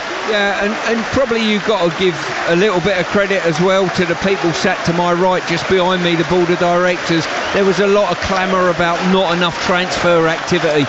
We've looked at Alvarez, who looked very good out there today. Ward-Prowse looked a good player as well out there, part of it, and Kudos, well, we'll see what he's about in the oncoming weeks, but and one or two others. I thought you were just giving kudos to West Ham. Kudos. Exactly that. But listen, they'll be in a fantastic position. 4 games ago, there was that clamour, and 1 or 2 people in the West Ham ranks potentially wanted David moved on, but certainly he's done well enough. There is a fantastic ovation coming from the main stand where we're sitting, as Rob Edwards and all of his Luton Town players, having already gone round most of the pitch, come to our side to appreciate the support that they were given by these fans inside Kenilworth Road tonight. And now Rob Edwards goes applauding above his head back into the middle of the pitch as his players make their way down the tunnel and the cameras train on Mick Harford and David Pleat, legendary managers at this club. And you wonder, could Rob Edwards do the same if he can bottle some of what these fans have given across tonight? Yeah, what they've got to do is thrive off of this atmosphere, even at the end of the game, suffering a defeat. The crowd are here to a person applauding them, and what they've got to do, bottle that, but don't be gallant losers every week. Be bad losers. And they've got to come out and say, right, whoever we've got next up, certainly when it's at Kenilworth Road, we've got to give them a game that's going to galvanise us some points. How does Rob Edwards lift his players now? Look, this atmosphere will have given them a buzz, but ultimately they're competitors. They will want to be winning matches, and in particular picking up points in the Premier League. It's now 3 matches, 3 defeats, games where they're going behind, games where you feel like there is a gap in terms of the quality. So how can he lift that group now? I tell you what you do, and he's probably got to take a leaf from Nottingham Forest last season. Backing from the terraces, and secondly the board of directors, and from that the home form galvanised a campaign that kept them in the Premier League. That has got to be your role model for what you need at Luton Town Football Club. this season. How far are they, in a percentage term maybe, Stuart, from being really competitive, picking up points in this Premier League? They'll pick points up, there's no doubt about that. Whether they'll get the allotted points, I think not. But you've got to keep this spirit, and the spirit that we've seen around us tonight with the staff, supporters and everyone connected with this football club, they've got to keep that for 38 games. In a way, there are positives to take from the evening. A first Premier League game held here at Kenilworth Road. That's Luton Town, but let's get back to West Ham United just very, very quickly. A couple of players out there who look very comfortable. Ward-Prowse, Edson Alvarez, I know you were very, very impressed with. But ultimately here you're seeing the foundations of what could be a very good season for West Ham United. Life after Declan Rice, maybe not so bad after all. Yeah, totally agree. In the summer, a month ago, things looked a little bit bleak, and one or two West Ham fans were suggesting one or two things. All of a sudden, 3 or 4 players have come through the door, and the results have followed. Stuart Pearce, thank you very much. Nigel Adderley for commentary this evening. Lots still to come. This evening we'll be bringing you right up to date with the transfer window. Jim White and Alex Crook will be joining you very, very shortly to go through everything in terms of the window closing in just 1 hour's time now. So make sure you stay tuned for that. That's on the way very, very shortly. Loads of live football across the weekend as well. We'll be back at Bramall Lane tomorrow, 11 a.m. Faye Carruthers, who's just been sitting behind us, a proud Luton Town fan, will be up at Bramall Lane for Sheffield United against Everton. Already a huge game for both sides this early in the season. That's exclusively on Talksport. Same time over on Talksport 2 exclusively. It's championship action between Sunderland and Southampton. We'll have Game Day live with Adrian Durham here on Talksport from 2:30. 3 o'clock kickoffs include Burnley against Spurs, Chelsea against Nottingham Forest, Manchester City against Fulham, and we will have that Chelsea and Forest meeting for you on Talksport 2. It's a 3 o'clock kickoff. Just so you know, elsewhere here tonight, Hull KR were taking on Catalan Dragons in Super League. They won that match 26 points to 18. Lee against Huddersfield, currently 16-12. The floodlights have gone out, so that one's postponed for the moment, and it finished Wigan 26, Salford 8. England beat New Zealand by 95 runs to take an unassailable lead in their T20 series. There's a banner here at Kenilworth Road tonight, though, which reads, "The greatest fairy tale in football." But there was no real dream start to life in the top flight here tonight. They put up a huge fight, but it's played 3, lost 3 for the newly promoted side. For West Ham United, 10 points from the first 12 available. Goals from Jared Bowen and Kurt Zouma giving them victory here tonight. Up next, as I say, Jim White and our football correspondent Alex Crook taking you right down to the wire with a deadline day special. But it's finished here on Talksport. Luton Town 1, West Ham United 2.